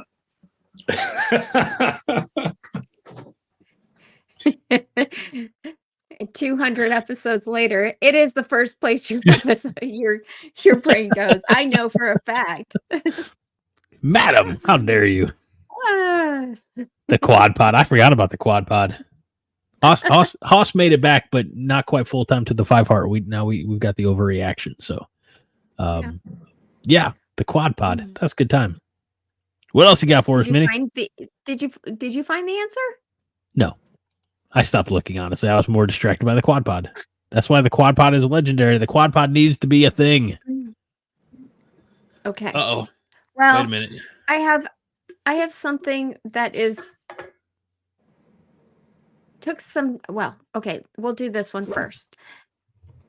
When I first started watching 5 Heart, I had no idea, and I still, like, as of last week, it was number 3, 4, 5. For beer? Yeah. It's number 3. Minnie, pick my poison. It's okay. Well, I don't know. What's the other one called? The Rip? The dank meme from Triptych Brewing. Mm. It's a hazy American pale ale. Yeah, that just sounds wrong. All right. At least Anyway, the can's on it. Go with the Yingling. Just go with the Yingling. Fine, It's fine, safe. fine. It's a safe bet. Okay. So we're gonna I'm gonna find to This is- announce Oh, our shit. sponsor for this week's show. John, any guesses? Is it Blue Chew? That's right. This episode Oh, of our shit. podcast It was brought to actually- you by Blue Chew. Fellas, are you worried was about a having a thing? first half that's played with the thud rules? You know, a little two-hand touch. Well, pop that Blue Chew, and it'll be full contact all night long. See, Blue I hope Chew. we're getting paid for that What because the that's fuck? really nice. Thank you. I wrote it Can myself. we get free samples? You trying to 'Cause, sound like I'll Brock? take them. I know you will, John. Part of my system's fucked up. I need that. I'll use it.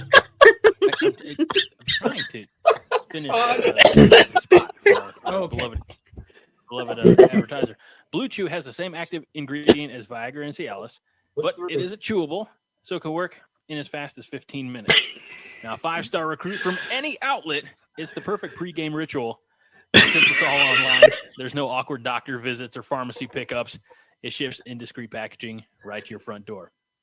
So maybe you suffer from that dreaded ED, or maybe you just want a little extra confidence in the bedroom. Guys, I'm telling you, Blue Chew is the blue chipper your squad needs. BlueChew.com. What happens if you take 2? You grow a second one, and the It becomes awkward. then you got some splendid. Okay. It takes 15 minutes to activate, so that time can actually be spent in floor play, which is something that's foreign to most men. Floor play? Floor play. Floor play is when you lay down the new laminate flooring. Very good. Very good. So you can get a little work Hell done of a before way to you're start ready a to go. podcast. Oh my gosh. And right there, Yes. right there, YouTube froze it and cut it off. That was enough. I'm so glad I didn't take a drink of my beer. God, were you masturbating when you shot that? No.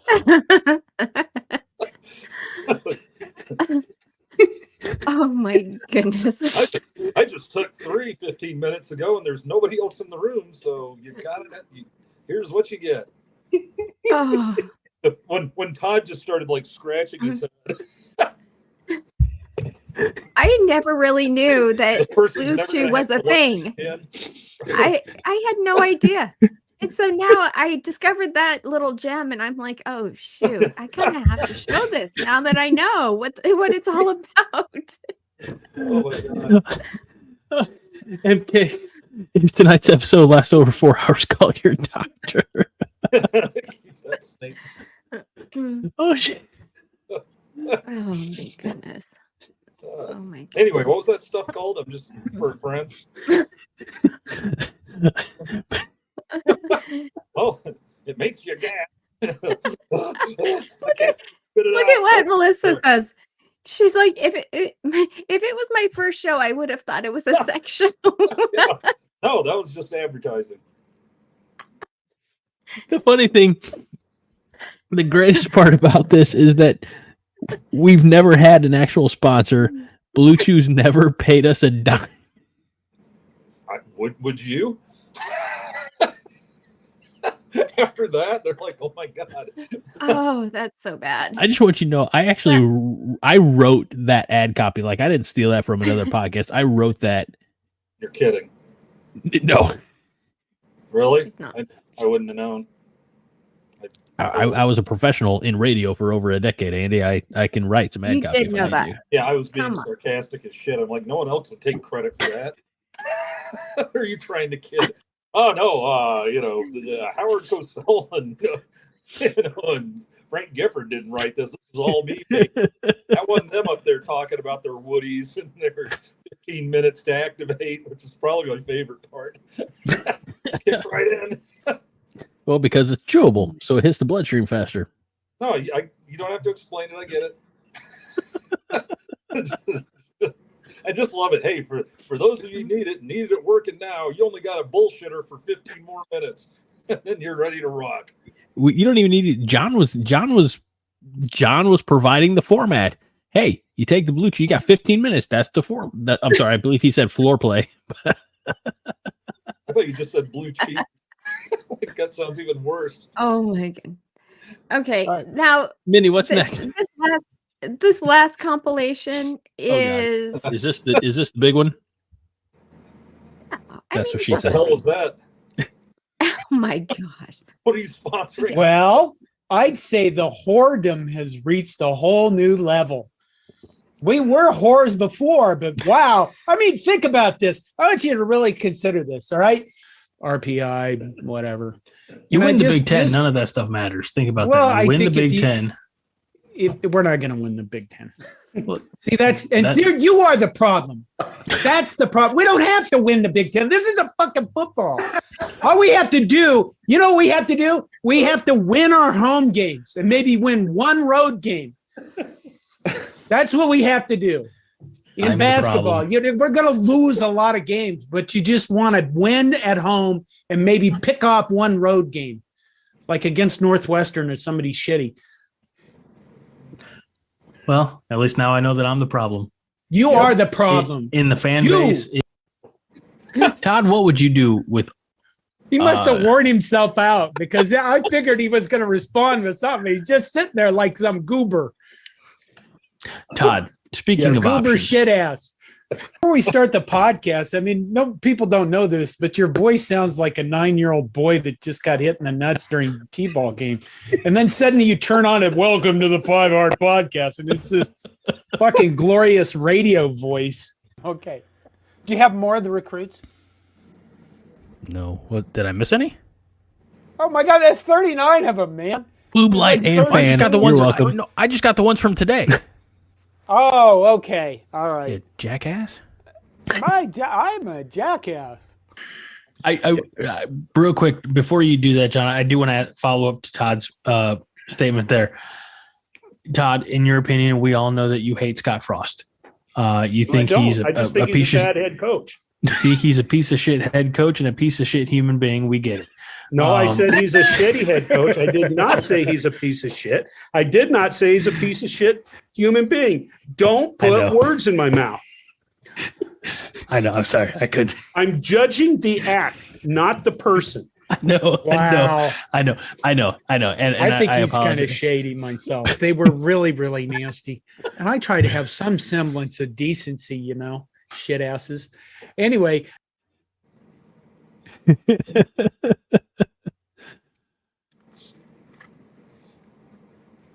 That's tremendous, Minnie. I don't know why you subject yourself to all those hours. Hey, Greg. Hey, shit ass just so you feel like you didn't miss out on the some of the clips we were just watching where John was dropping the abuse all over the place. His favorite word, I think. Ladies and gentlemen, boys and girls, 5 Heart fans of all ages and from all time. Does that make you the road dog? I am stunned right now. Look at your screen. For those of you, we just had a refresher. God bless Minnie Hunt. That's all I can say. What we have right now, I don't know if you realize this. It's finally happened. We have the quad pod.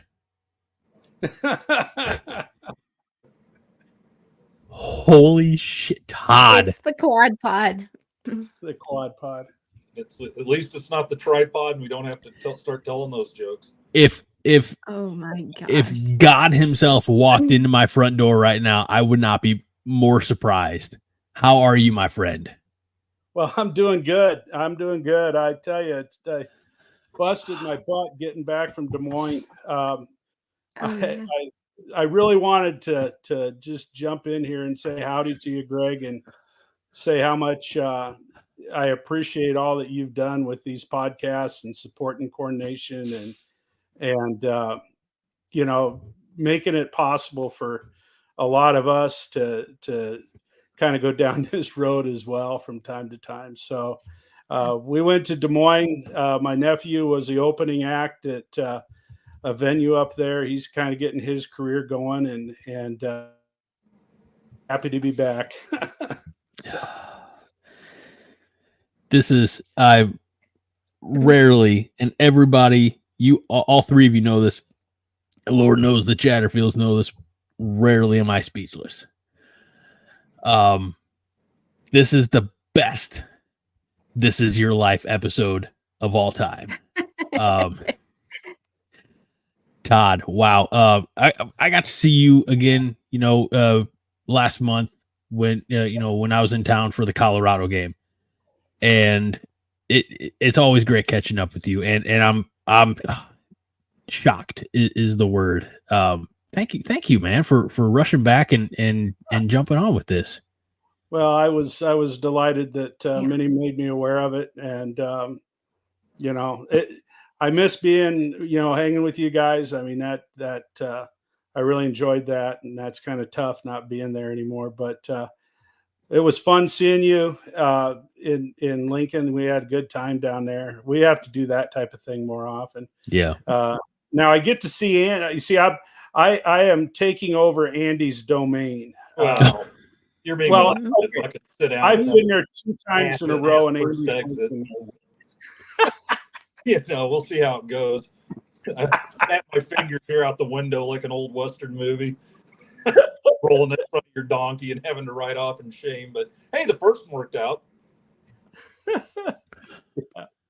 You're absolutely. I didn't want to, guilt Todd into showing up or anything. He was actually more than just so sweet. He immediately got back to me and said he's going to do everything he could to get back. But I also wanted him to know how much he's missed. And I just want to show you, Todd, like Highlander Gun. Hey, Todd, MK, Todd, Melissa. Hi, Todd. Yep. Pitt, Super Todd. Aaron King, Todd. Oh shit, it's Todd. Fred. Everyone's so happy. You're missed here, Todd. Well, Todd beat the bear, and good to see you. You are so. Anytime you want to come, you are just hop on. I appreciate it, and I hopefully we'll get some things straightened out on my end a little bit, and that might become more of a possibility. We'll see. So, I didn't know that the co-host was going to extend the invitation, but I was going to say, yeah, anytime. Don't always, you are always welcome, sir. Well, So, I'll tell you what, when I got on myself. I didn't hear what you said, Andy. I said I'll just sit here and go fuck myself, I guess. You have your own show. Yeah. Sorry, I couldn't resist. We haven't had a chance to miss you, Andy. Yeah, no shit. It's like he's hanging around annoying people. No reason to double up on that. Todd was having so much fun bugging me during the game because I'm still, even though it was my first road game where I wasn't in a box, I'm just back home sitting in my bar, and Todd rolls in, and I'm just pretty much like taking notes throughout the game, and Todd's yammering away, and then he's like, "Oh shit, you're trying to work. I'm sorry." I'm like, "Yeah, you don't realize how much the fuckers in here do that anyway, and you're doing it way less. So feel free. I can type and talk at the same time. I've gotten good over that, good at that over the years. But it was fun having you there." Well, what was amazing to me, but yeah, what was amazing to me is you can tell a regular when everybody who was actually working for a paycheck at the bar was coming up to Andy asking him to do things. Andy, the TVs don't work in the back room. Can you go fix the TVs? Right. I mean, not only that, I've been gone for the first 4 weeks because that's kind of what I became. Hey, here's the controller. Can you deal with the sound? And it was a Peacock game. And so they've got 4 big screens in there and are trying to run it off the manager, Kara, the manager, wonderful girl. Well, I call her a girl. She's as old as I am. But she's like, she's sitting there just trying to serve drinks because it was a pretty good crowd. Yeah. And when you try to run 4 TVs in a bar off somebody's personal Peacock account, what happens is 2 of them at a time are going, just going out because you've got too many devices in play. And and then the game starts and it's not on the main one. So I'm just sitting there, right, where I got to get at least the stat line up and just start taking some notes. Right. Figure out I got it going on my phone.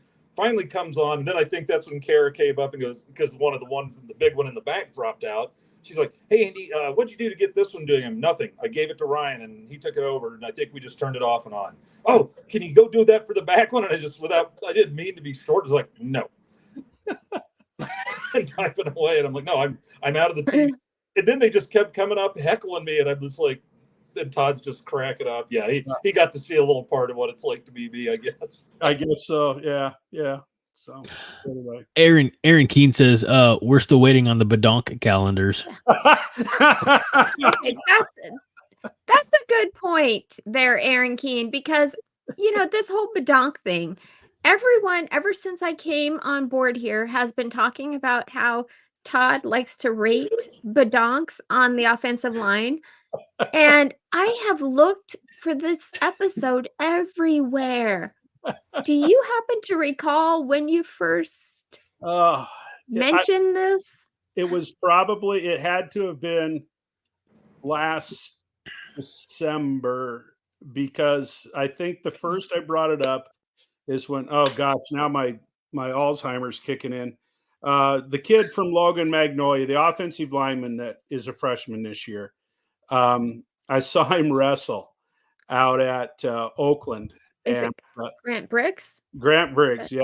And okay. I went out and watched him wrestle on the second Saturday of December last year. And that next time that we were on, I kind of gave a scouting report. And I think that's when I gave my initial evaluation of his backside. I see. Okay. I think I was wondering where the hell that was going. Well, it's kind of funny because after the fact, I can't remember who it was, but somebody was talking about, strength training and that type of thing. And they made the comment for offensive linemen, you focus, between the thighs and the belly button. That's where you got to build those guys up. That's where their core strength is coming from, offensive linemen. And as far as you guys thought I was. Are you serious? That's Badonk country. That's Badonk area, right there. So that's also hockey conditioning to a T. Just thighs up to that midsection, solid core and base. Yeah. So, I think it's also quarterback conditioning too. Todd, this one's for you. Living in Omaha, David Matney, the official realtor of the 5 Hard Podcast, wants to know, Todd, what grade would you give Nebraska this season so far? Okay, are we talking Badonk grade? Or are we talking about team overall? I think I would give Nebraska a B. I would give them a B. Obviously, there's room for growth. I think too many people got too far down after that Illinois loss. And sure, it was frustrating watching that first half against Purdue, but they're a good team, and I think they got a good chance to beat Indiana. We'll see. I heard some statistical analysis today on my way to Des Moines that was completely, stuff I'd never heard before. But Indiana's defense is horrible against drop back passing. Indiana has the top drop back passing offense in the country, or in the conference, which I thought was kind of an interesting way to look at it. But I think they're going to get the 6th win against Indiana, and people better feel pretty good about it. We need to get over this shit that we're the 1990 Cornhuskers, and Indiana doesn't belong on the same field as us. I mean, we've got to get past that crap, and those people that are still living in the past, savor every victory. We'll worry about style points at another time. That's, Hey, remember, we can bust up 2 of our most shameful streaks against Indiana, because we finally won a 1-score game. We had to shut down the offense to, make it a 1-score game, but who cares about the particulars? We won a 1-score game. Now we can crack our 25-game losing streak against ranked opponents and go to a bowl game for the first time in 8 years. Win against Indiana. Then both of those are off the table. Then we can make up all the fun things and college football playoff and Dylan for Heisman shit after we get that 6th win. Yep. After we get that 6th, because last year we were talking about we got to like 5 wins and everybody went overboard and just started mapping out our West Division championship. After each loss, it was like, but now here's how we can win it. Like, can we just go to a friggin' bowl game? Can we just get that 6th win? And we seem to have the Illinois loss, it finally got that, hey, we're going to be 7-0 against Ohio State bullshit off the table. So now let's just beat Indiana. And also, I agree with the B 100%, Todd. I mean, we're 5-1. You can't get upset. But the fact is, both Indiana and us, our schedules are shit right now. I think theirs through 6 games is 113th in the country. Ours is like 103rd out of 133 teams. It will not be 103rd at the end of the year. So I'm looking forward to the second half. Let's ramp it up. But I'm really looking forward to the Ohio State game just to see, okay, how do we measure up? Yeah. I want to see how we measure up at the end of game, win or lose. When it's obvious, I shouldn't say win or lose. But if we lose that, are we competitive? I don't want to lose another one. They know our plays Michigan. Since Todd, you made this guest appearance, I have one last video if you have time. I'd like to show it because you're in it as well, and it kind of sums up what you're saying, Andy and Todd, about Nebraska fan base. So, here it is. Trying to figure out what this Nebraska team is gonna do. Nate, like when you're a little kid and your dad's an alcoholic, and you listen to it and come home at night, what you do is you listen for the car first, right? You listen to how he parks the car. Bad. And then you listen to how he gets out of the car and how hard he slams the car door. Then you listen to how he comes into the house. And you're thinking, oh, okay, it's going to be a good night. None of those things are really loud. And then he comes in and he makes it all the way almost to his bedroom. And then you hear this crash because he fell over. And you're like, fuck. And then you're like, I'm crawling under my bed. And then the whole house explodes. And then that's kind of neat because you're like, okay, I know what my family does in these situations where there's somebody going to just blow up the whole family. But then you go to like Thanksgiving or Christmas to somebody else's family, and their whole family has like multiple of those people. And you've been told ahead of time, don't say this to Bob, don't bring this up with Jim, all these cues, but you're just sitting there waiting for one of them to blow up, but you don't know which one it's going to be. And it's so exciting. That's why Nebraska football is so much fun, especially for those of us that grew up in dysfunctional families. My God, it feels like home. So what he just described after the Northwestern game, like Dad's first night out drinking of the season, and then like fell down in the hall next to the bedroom door and hit his head on the table. It's a table in the hallway or something. That was beautiful. Justin Raji asked who was the guy at the bottom. That's Nate McHugh. He's another writer at Coronation who does guest shots here and there on various podcasts and YouTube shows. So I know he's been on Five Heart a number of times. So when John was telling that story, I was laughing so hard because Nate was just sitting there looking like he was in pain. Like, oh my God, this is hitting too close. This isn't funny. It's too close to the heart. Then he finally, about 2 minutes in. Yeah, I was listening to that story going, I'm really getting where this is going. I don't know if I like this story. And then at the end, he ties it up nicely for us and says, oh, this is just like Nebraska football. And I'm like, yeah, in a way, it kind of is. Minnie, can I ask a question? Yes. How many hours of Five Heart podcast did you watch and endure in the last week leading up to these moments? Yes. And I have to tell you, there's so many that I just laughed so hard. I'm laughing at you behind your back or in front of your John, Todd, Andy. I'm laughing at all of you guys. So it was fun. It was so funny. Oh my gosh. Just sorting through all this stuff. It was fun. Do you realize that like once the show is done, I never go back and revisit it? Yeah, I do. Yeah. I don't go back and watch myself or listen to myself. It's like it's in the past. And truth be told, I love this version of the show that's live that we have essentially the article already written, because that's one of the most painful aspects of doing the other iterations of the show is we record the show and then I've got to go do type it up and do all the audio editing and video when we started incorporating that. By the time I got to I hated writing the articles because I already forgot what we just talked about. So, which anybody who knows me knows that's no surprise. So, that was good.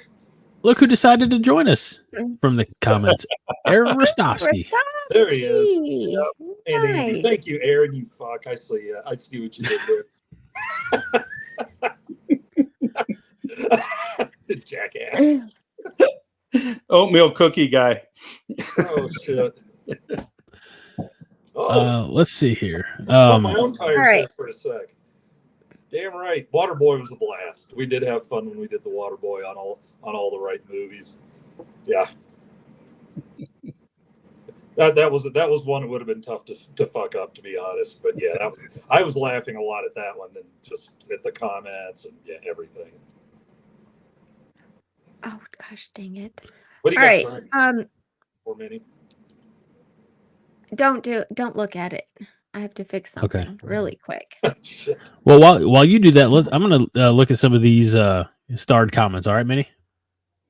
Okay, thank you. All right, Tiger Shark Diver says, if I become a billionaire, I'm buying Greg the Yingling factory. No, I'm gonna buy it first. Oh, we lost. That's fine. Are you gonna buy it for me? No, I like Yingling. Yeah, me too. That's become you dog. Oh, Todd, you haven't been around. Hold on. Yeah. Hold on, Todd. He thinks he's going to get a sponsorship. He has a picture of the Yingling. Oh my goodness! Beer box. Yeah. In front of a swing set. Oh boy! Oh man! It started on all the right movies, but I've been shamelessly begging for a Propel sponsorship. Whenever I get dry throat on the show, it's just give me a minute. Todd, if I knew that you were such a fan, I when I came to Lincoln, I brought like 7 cases of Yingling with me. Oh my goodness! Oh, I gave some to Haas. I gave some to Josh. I had some in my van that Friday night, and I've got a full case right behind me, buddy. I wish I could say it had your name on it, but it's. I can't get it in Kansas, but I haven't been that way for a while. So you can get it in Missouri. I had to. Haas specifically requested Yingling Light, and I had to look at him like he was wearing a skirt. Yeah. But so I appreciate. Pussy. I'm working through the last part of my case of spotted cow that I got in Wisconsin a while back. Oh, there you go. So that's what TSD said. Fred had to say, Minnie mocking Greg's little ditties getting personal now. Todd, were you around? Do you know about the song? This is bad. Little Todd, what song? You don't want to know it. Okay. Todd, so because Roger Moore and others would often ask, Greg, what are you drinking tonight? And admittedly, for the last several months, it's been Yingling, but I did decide to throw a curveball tonight. But I have a friend who is an artist, and I put together a little thing I want to share with you, Todd. I think you'll like it. What's Greg drinking today? What's Greg drinking today? Whoa. I like that. See, Minnie, stop hating my ditty. Gosh. He's just being nice because it's a celebration. Yeah. Let's be honest. Minnie, just admit it. Right. You hate my ditty. My ditty. I'm not my gonna little lie. ditty. It's very Greg of you. That's all I have to say. That's the point. All right, Greg. So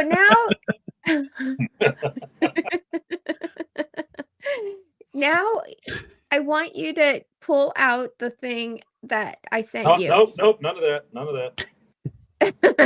No, it's okay. I sent him a little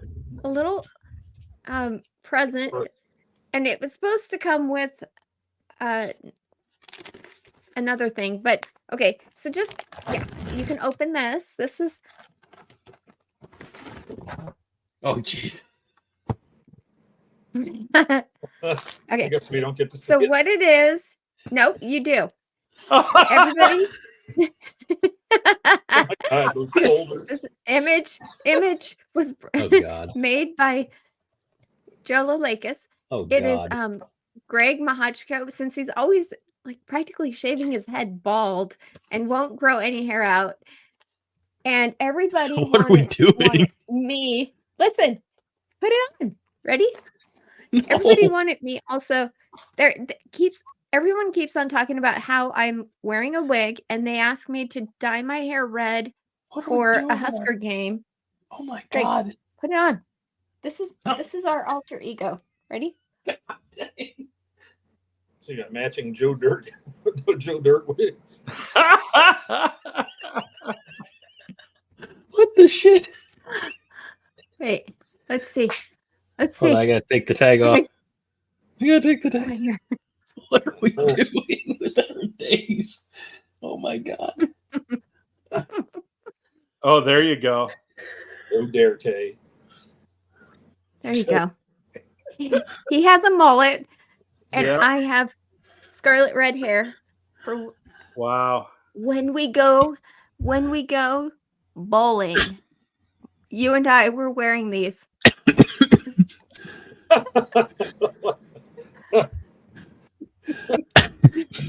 Fred, I should have listened to Fred. Don't open it. Yeah.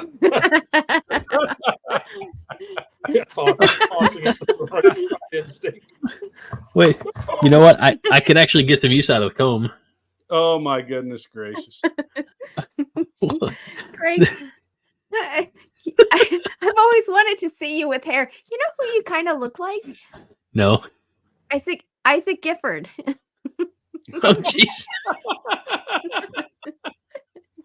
Okay, that one goes to the front of the line. It's not about you. It's not.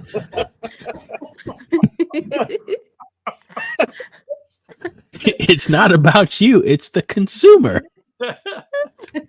It's good. Wait. There's more. Hold on. There's more. There's more in the pack. I got. Yeah, these are not going to be as fun as my my glow glasses, but you're going to wear that, you're going to need the magnums she threw in there with it. Nice. What's up? Oh shoot! Yeah. What's going on? This segment's definitely going to be in the 800th episode show. Well, that's fun. Sam Matney wants to know how many restraining orders does this version of Minnie have from a certain quarterback? Your Honor, I must remind you, I am a good Christian lad, and this needs to stop. All right. Yay. Hey. That's fun. Well, there you go, Greg. You got that outfit. You don't need to say a word. Just sit there and let the vibe do the talking. The Golden Greg. This has been a wild show. Minnie looks like Madonna pre-1987. Melissa says this show gets more crazy every week. Not wrong. Minnie looks like I even cut my hair today. Pitt I says wanted to make sure it looked more natural. Minnie looks like a goth that lost custody of her kids and wears jean skirt to court. My gosh, that's so People bad. stay up. I cannot believe the fact that people stay up late and miss quality sleep for this show. Hey, I'm in Mountain Time Zone. I'm fine. The news just started, and I don't watch it. Oh, there you go. That looks good, Minnie. Oh yeah, that's just There we go. Now I've got accessories. Now it's just game day and not creepy at all. Yeah. It's just like that. Yeah. Really? That's all it takes. Yeah, that's all. That was it. Just needed a Husker toboggan there. This is so weird. Okay. Last week was blow up something. I don't think it was blow up falls. It was blow up sounds like falls, but not falls. Bunch of drinking fell off the chair. That's not going. Well, Fred says makes two of us. Greg, what the fuck is wrong with me? Hey, folks, I'm gonna jump off. I just wanted to pop in and say howdy, and I appreciate Minnie bringing it to my attention. And Greg, always good to see you. Always great to see you. My friend. Thank you. Seriously, thank you so much for taking the time. I'm glad you got home safely, quickly, and shoot me a text sometime, and the very best to you and your family. All right, we'll see y'all. Thanks. See you, Todd. Thank you, Todd. Yeah. Well, I tell you what, I'm going to follow Todd behind because I've actually been hiking in the mornings, getting really roughly reacquainted with altitude here. So a lot of this propel was just like rehydrating, and I also need to take care of what needs to be taken care of when you drink too much propel and have two big meals after the morning hike, which I think ended up being the first first like mile and a half, going up about 1,300 feet on a trail that was mostly loose and sharp rock. So it was a lot of work, and I need to go to another room in my room and take care of that. But no, thanks for having me on. Congratulations. Thank you for coming, Andy. Oh yeah, Andy, thank you so much, buddy. Episode. You're the best. Love coming in anytime. You guys are always a blast, and love your commenters too. There's so many of those names I love seeing on the Huskers. We might be here when you wake up. No shit. If I get up at 7, which is the plan, God, you might be. You know what? I'll just jump back in. You guys stay up till 7. I'll jump back in and skip the hike. Good luck with that. And hopefully you believe that. Good night, y'all. See you, Andy. Take care, buddy. Andy. Kick me off. Okay. Oh, and then it was just us. Wait, no. Josh Hansen wants to know what he missed. So you kind of have to. No. Yeah, you kind of have to show him. You absolutely do. There's no. He already said he's going to go back and watch the replay. Come on. Why do I have to do everything that you say? Because this is fun, Greg. Did we talk badonks? We did talk badonks. We did. We did. All right, hold on. Josh, this is for you. No, I don't think this is for anybody, honestly. This is because somebody was talking about Greg Valentine last week. The wrestler. That's Remember? where this came from. Yeah. Yeah.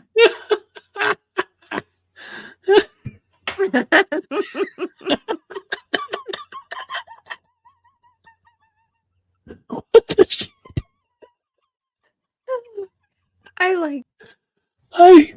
Where did you go? There's the full version. Nobody wants to see the full version. Nobody wants to see the full version. Dying.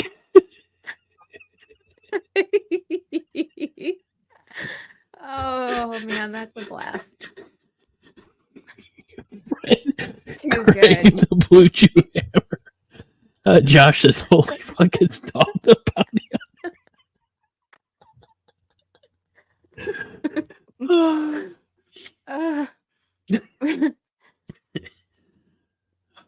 Well, that was fun. I kind of want to show up to work Monday morning like this. I dare you. I dare you. I mean, I've watched so many Five Heart shows. I know that you take your work attire very seriously. I do wear suits. Yeah, and you wear ties. So I could just imagine you just showing up with the like this. So here's the thing: mullet. if I had to if I walked into the office with the mullet and the sunglasses, like I couldn't. So because I'm me, like I just always wear just a plain white undershirt. But I'd have to go sans undershirt and like leave the top two buttons unbuttoned and be like, ew. Get like the 8 anyway. That. All right. Okay, Josh, well, I don't. one last. Oh, Josh, I don't know how to tell you this. We have really not talked much football at all tonight. we did too. Like We the talked a first little bit. 45 minutes. Yeah. The show hasn't even started. It's not wrong. Okay. I have one final question for trivia, and this is to win a sticker. Can I win? And okay, this one you can win because I don't know if you're even going to get it, to be honest. When did Minnie first appear on Five Heart? Ooh. It was December of last year. Ooh, good one, Greg. December what? Hold on, let me go to my calendar. The calendar, just Greg, because that'll. Keep going. What? I can't believe you actually got that. Yeah, I'm not dumb. I mean, I play a dumb character, but I'm not dumb. I would say I watched probably. plenty of, but Was it the week before plenty of Christmas? Five Hearts that kind of Thank you. prove that you kind of, I don't know. Fred says as a panelist December or 14th. Ooh, 14th. good question. Wouldn't have been the 14th. Wait, oh yeah, it was because I was looking at the wrong month. I was looking at December, or I was looking at January. So, okay, so two weeks before Christmas. So. Yep. Okay. I guess you get a sticker. Yes. Living in Omaha, David Matney also gets one. He said December 15th. So. Oh, good job. Okay. Awesome.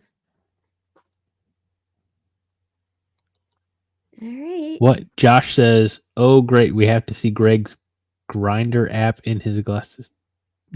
Oh yeah, we can see your reflection. Oh well. The reflection. I don't know what Grinder is, so okay. Raji said December 18 of 22. Aaron feels bad for himself that he's been around here that long. Do we get to see another one of my calendars? Let's see. Let's see. I mean, I don't know if you can even see any of that. It's just there's not sensitive data in the calendar. At least in this. Yeah.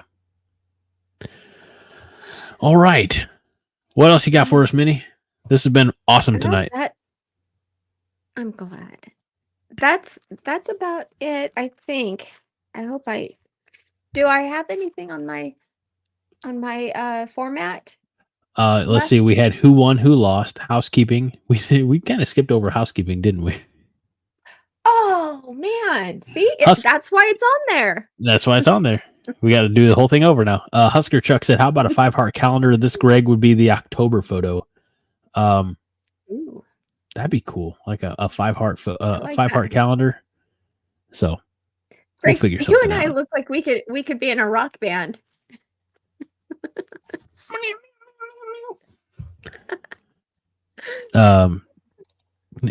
Josh is trying to handle our housekeeping for us. Says, hit like, read John's books in Europe. Yes, let's take just towards that way. Let's take a moment to remind the good folks to, if they haven't already, like this video on YouTube and subscribe to our YouTube channel, and make sure you ring that bell for the notifications every time we drop a new show here on the channel. Not just 5-heart, but also Monday Night Therapy, Husker Happy Hour, the Coronation Overreaction, John's instant reactions, hopefully from outside and not in the bathroom, and everything else. So make sure that you take advantage of all that YouTube has to offer, and also make sure that you pick up John's book, Been Dead, Never Been to Europe, and his other books that are also available on the site that is named after the river in South America. And he's smart. He actually has all those images on the Monday Night Therapy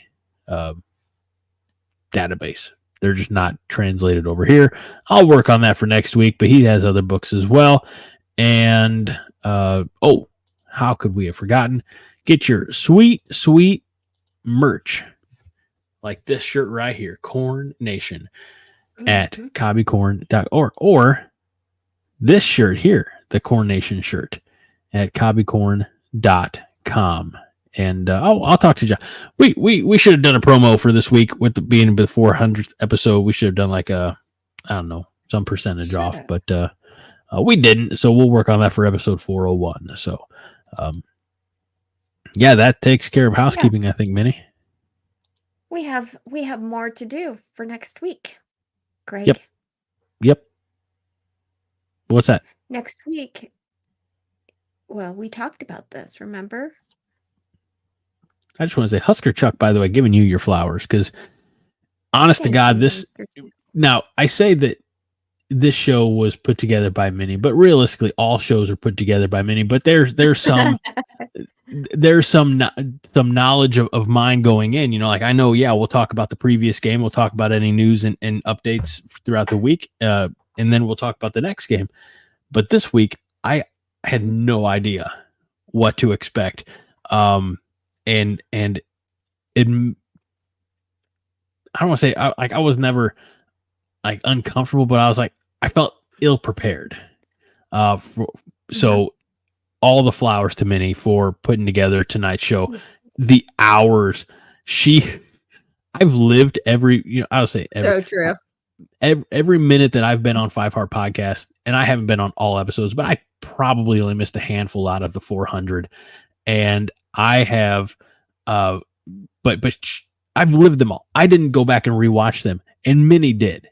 Minnie, all the video clips, all the compilations, everything. It's all from Minnie's time and effort. So, oh, you're sweet. Well, tremendous. You put forth the time and effort to begin with, and that's why we are all here. And you, Greg Mahachko, are the one who made it happen. You made it happen. You made it possible for me to be here. And it is the longest running podcast on coronation.com. So I'm going to say it just this one time. Okay. I'm grateful and I adore you for that. Now, can we get back to how we normally are? You mean shit asses? Yeah, exactly. I think Kaylee's like digging the knife in. She's like, does Husker Heaven have a pamphlet or something? We don't talk about Husker Heaven here. Husker Heaven is dead to us. Bartol. Okay, Kaylee, if I'm not mistaken, I didn't write it down last week, but you gave your prediction was 27-21, and didn't she have Rutgers winning? Did you write that down? I didn't write that down. Well, I didn't write it down, but I remember it. I remember her saying that, and if that's the case, she's the one who lost the most. Shit. Well, I'm gonna say. All right, I want to ask this question to the chat, because I know we've established that nobody knew about the 5 Heart podcast before John's on-field rant, and everybody is here because of John. And so, if we go back to the 400 episodes ago to episode number 1, how many of you? She says I did, and I was happy to not be correct. So, See, she always like makes it better by what she says next. She's so good. Would any of you in the chat like to hear the very first words of the 5 Heart podcast? Yes.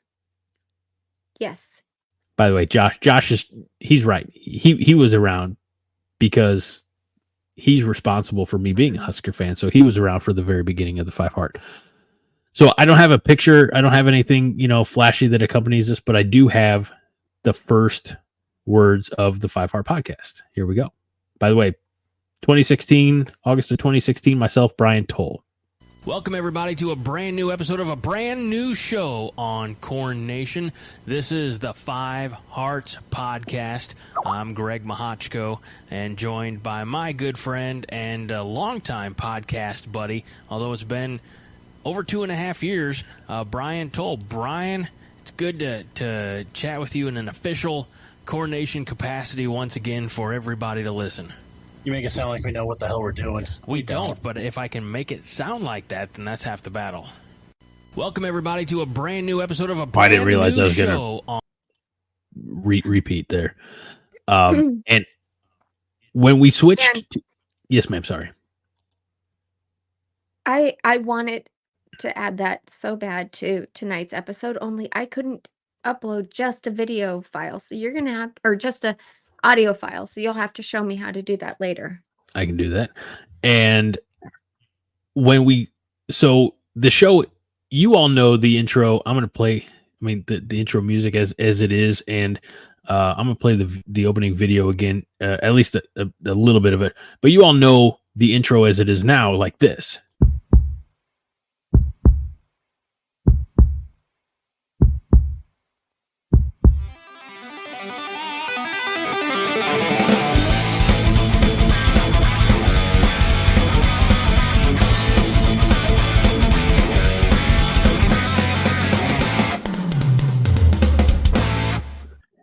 Now, I say all that because when we switched to YouTube, we had to be very careful about using audio that was not ours. So that's generic guitar riff, generic music, that royalty free. So I'm hesitant. I have the music loaded. And maybe we'll end the show with this. That way, if we get kicked off, perfect. We just get kicked off, and it is what it is. Rostowski remembers the pre-guitar theme. Hey. Yes, ma'am. Well, read Fred's comment, please. Fred Sacco says that was awesome. Raise the toast to you and Brian. Much, much, much respect. I'm out of Yingling. I could have another dank meme, but Minnie says that's a weird beer and I'm not allowed to drink it on the show anymore. So you can drink it. We're to the end of the show. I don't know if I need to crack open another one, but yeah. So yeah. Yes, ma'am. Matney warns us, don't get a copyright strike. Yeah. So I don't. I mean, it's little snippets here and there, but Can you play it for you can play it for less than 6 seconds, I think. Yeah, the problem is that it's like a 30-second intro. So what I did at the very beginning is you still got the heartbeat sound, and you had, for those of you who know the Keanu Reeves, Gene Hackman movie, The Replacements, where Jimmy McGinty, who is the coach played by Gene Hackman, they're going to halftime of the championship game or regular season finale, whatever. Like, coach, what's it going to take to rally in the second half? He's like, heart, miles and miles of heart. He's talking about Keanu Reeves. And so I spliced that in because, again, this is the 5 Heart podcast. And I encourage anybody to go back and Google the 2006 Missouri Tunnel Walk. You have Adam Carricker, you have Nate Swift, you have Brandon Rigoni, and Brandon Rigoni is talking about heart. And he says, heart is, and I love this because Adam Carricker, I think recently on Carricker Chronicles, talked about Rigoni, how he was a human torpedo on special teams, just going down and just busting up the wedge from the return team. But Rigoni's like, I don't. Again, it's been a minute since I've listened to us. I don't have the specifics, but he's like, running down there and breaking up a team, making a play out special teams, things like that. He's like, the heart of me pumps Husker red. Yeah. Yes. Maybe you could just play it in your ear. Ooh, maybe I can. Say it. Yeah. If you Maybe could I do can. that, then Let's you see could just here. say what he's saying. I think I Because can it do is that. so good. It explains the whole reason for the name 5 Heart. And a lot of people, I mean, even Diamond Dave asks, what's 5 Heart? What is 5 And Heart? What is I'm that like, shit? don't you get it? Do I need to explain it again? Wouldn't you rather have a player that has 5 hearts versus 5 stars? I think a lot of people in the chat have kind of echoed that tonight when we started talking about Jake Hildebrand. What's his last name? Hildebrand. Yes.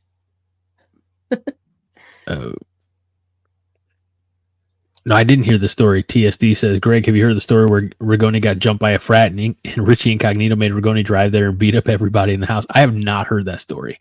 That's tremendous. Can I drop a link to it? I can't. Not right now. I can work on that maybe for next week. And Rostovsky says, that's my all-time favorite tunnel walk, and Rigoni's the greatest gunner of all time. And let's see if I can... let's see. Brandon Rigoni says, and I'm listening to it in my ear, so I'll do my best. He says, what is heart? Heart is running through a return man when the game is on the line. Heart is giving everything you have in practice, day after day in practice. Heart is having the strength to run down the field one more time when you can barely breathe. The heart of me pumps Husker red. And then it goes into music that is also copyright, trademark, etc. So, but honest to God, just Google or not Google, YouTube, 2006 Missouri Tunnel Walk or Nebraska Missouri Tunnel Walk, and it's because it's him, it's Nate Swift, it's Adam Carricker, it's a tremendous. I still get chills watching that, and it's 18 years after it. So. Let's see. Fred says Hart is handling John and Minnie shit ass shaming Greg, and he keeps on going. That's right. Me. The heart of me pumps Husker red. You're absolutely right, Fred. So, Greg. Yes, ma'am. You did it. You did it 400, my dear. No, only 2 more years till we get to episode 500, and we get to do it all over again. All I have to do is live that long. So. This has been tremendous. Honest to God, that I had no idea what to expect. Yeah, breathless, speechless. All these other superlatives to describe the elation, the joy in my heart right now. My 5 heart right now. So, thank you, Minnie, for putting in the time, the effort, the sweat equity, as we would say, to make this show happen. So, thank you. Anytime. And next week you can go back to fat shaming me. Okay, you got it. But episode 400 is mine. Damn it, 401. You can call me whatever names you want. All right. We have a few more starred comments. Pitt says, Greg, when the music gets updated, it just has to thrash, screaming guitars, Wayne's World style. We'll see. I'll see what I can do. Again, I do know tremendously talented people if they can carve a little bit of time out of their schedule to whip something up.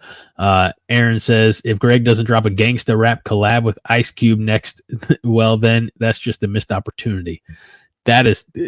This is when people see this face, they definitely think gangsta rap. We'll see what we can do. Justin Raji says, we've had 2 top greatest cornerbacks in 2 different weeks. We addressed that. Thank you, Justin, for at least talking a little football tonight. Carl, not to be a downer, but Carl Penn says Ed Foley needs to be fired immediately. Our special teams is a complete embarrassment. Look, we like that comment enough to star it and discuss it or read it, but tonight's a night of celebration. So we will beat the shit out of Ed Foley. Carl, hold on to that thought, and we'll discuss that next week. Let's see. We got some other ones here. I'm just picking them up. Let's see. Greg, come on. Yes, I see you starring more comments. I am. The show will never end. Okay. No, we got that. Andrew Curtis, yes, alcohol will be available at Nebraska games.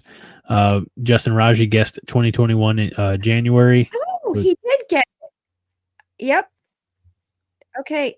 Justin, would you please email Greg your mailing address? Thank you. You got it, because I get emails from you from time to time. And by the way, that's the beauty of this community. Y'all send some great emails, whether it's artwork or your life or links to help enhance the show. That's what makes the show so great, and I think so unique, because we really do take your input, use your input, and we, not to say that other podcasts don't, but like I really feel like we give a shit. So Greg, Kaylee says you can make this show last another 30 minutes if you describe the plots of the Revenge of the Nerd sequels. However, Kaylee, we all know Greg. He doesn't even need to do that. Just saying goodnight will take him 30 minutes. Not wrong. David Matty says it's time to wake up Andy. Not yet. Let's see. Fred says, shit, Minnie has made Andy the melon in our fruit salad now. Nobody likes you, Andy, but you fill a space. Poor Andy. Poor He's Andy. Not a melon. And besides, I like melon. It's okay. No, it's not. It's the worst. I'm sorry. Honeydew has no place in society. David, living in Omaha, David Manny, the official realtor of the 5 Heart Podcast, says, on the 500th show, let's go for 5 hours. If we do that, it's going to have to be on a Friday night where nobody has to get up and work the next morning. But we'll take your suggestion under consideration, David. Aaron Rostovsky says 5 Ragonis is all the Ragonis you need. That's a mouthful. That's what she said. David Hunt says, awesome job, Minnie. And nobody will disagree. That's Diamond Dave right there. Very nice. I wonder why that name sounded so familiar. I'm used to seeing Diamond Dave. We all know him by Diamond. Can you just change your name to Diamond? Yeah, this is like Pit Snipe Husker. It's like, come on, Jason. You're just. I'm old and I don't like change. So when I see something, that's what I expect it to be moving forward. So tremendous effort again tonight, Minnie. Thank you so much. You've made this remarkable. What TSD just said. Awesome job, Greg. It has been a cavalcade of co-hosts. From Brian, Haas, John, Todd, John, quite a bit, and now Minnie. And I'm blessed to know all of them. They're all friends. You, Minnie, are friend, and And you Chatterfields, this is the fan family, the community that we have built. And we could go probably another half hour just with me expressing gratitude for all of you. Not going to do that because at some point I'm going to have to get up and pee. Nature That's why shall you didn't call. want that other beer. That's why you didn't have another beer right there. I mean, it's right here. But no, thank you. Honestly, thank you, Minnie, for everything. Thank you to Diamond Dave for all of his support as well, because we know. I know he said this at the Colorado game. Thursdays, Minnie, you're off limits. It's the girls can't bother you. They gotta go bother Dave. So thank you. Thank Dave. Thanks Dave for all of your support as well.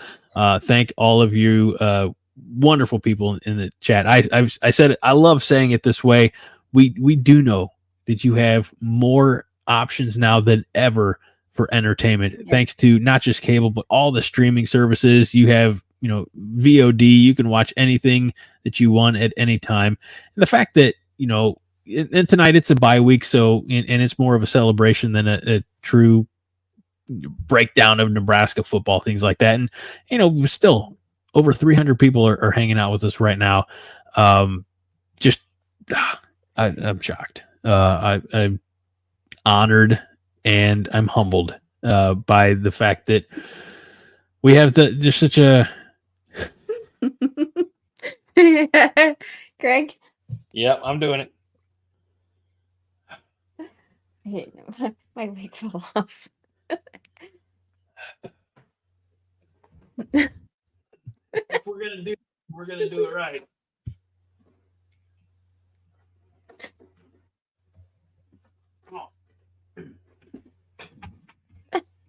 All right, Greg. Yes, ma'am. Come on, get back here. I'm coming. I'm right here. Don't you worry about me.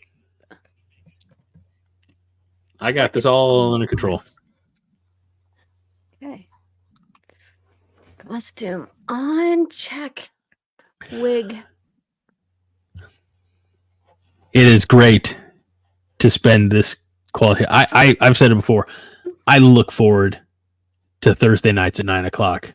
I have rearranged my work schedule to do my very damned best to be here at Thursday nights at 9:00. And I'm blessed to know all of you.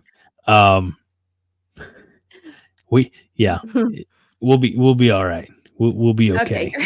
Oh, jeez. Your hair looks so funny with your light up glasses. It's like feathered. Thank you. I mean, oh my gosh, this is totally what you would look like if you grew up in the 80s. Yeah, I did grow up in the 80s, but 82 is when I started, and not, my formative years were the late 80s and early 90s there, ma'am. Thank you. Anyway, that is it for this episode of the 5 Heart Podcast. I think we've pulled the taffy just about as much as we can, and we thank all of you sincerely for joining us. Thank you, Minnie, for all that you do to make this show what it is. I just sit down, press start live, and BS my way through the next 2.5 hours. So humbled, truly humbled, a heartfelt thank you to everyone tonight and everyone for the last 400 episodes. We'll see you again next week. We'll have more actual things to talk about in regards to the Indiana game, etc. So for my tremendous co-host and friend, Minnie Hunt, thank you so much for everything. And I'm Greg Mahochko. This is the 5 Heart Podcast. For the 400th time, we get to say that 5 Heart is all the heart you need. Minnie? Go big. Run. The whisper yell still is it's still weird. Can you just say it like I don't normal, care. please? No. All right. That's how I say it. Fine. Stop. I'll say go Big Red. All right.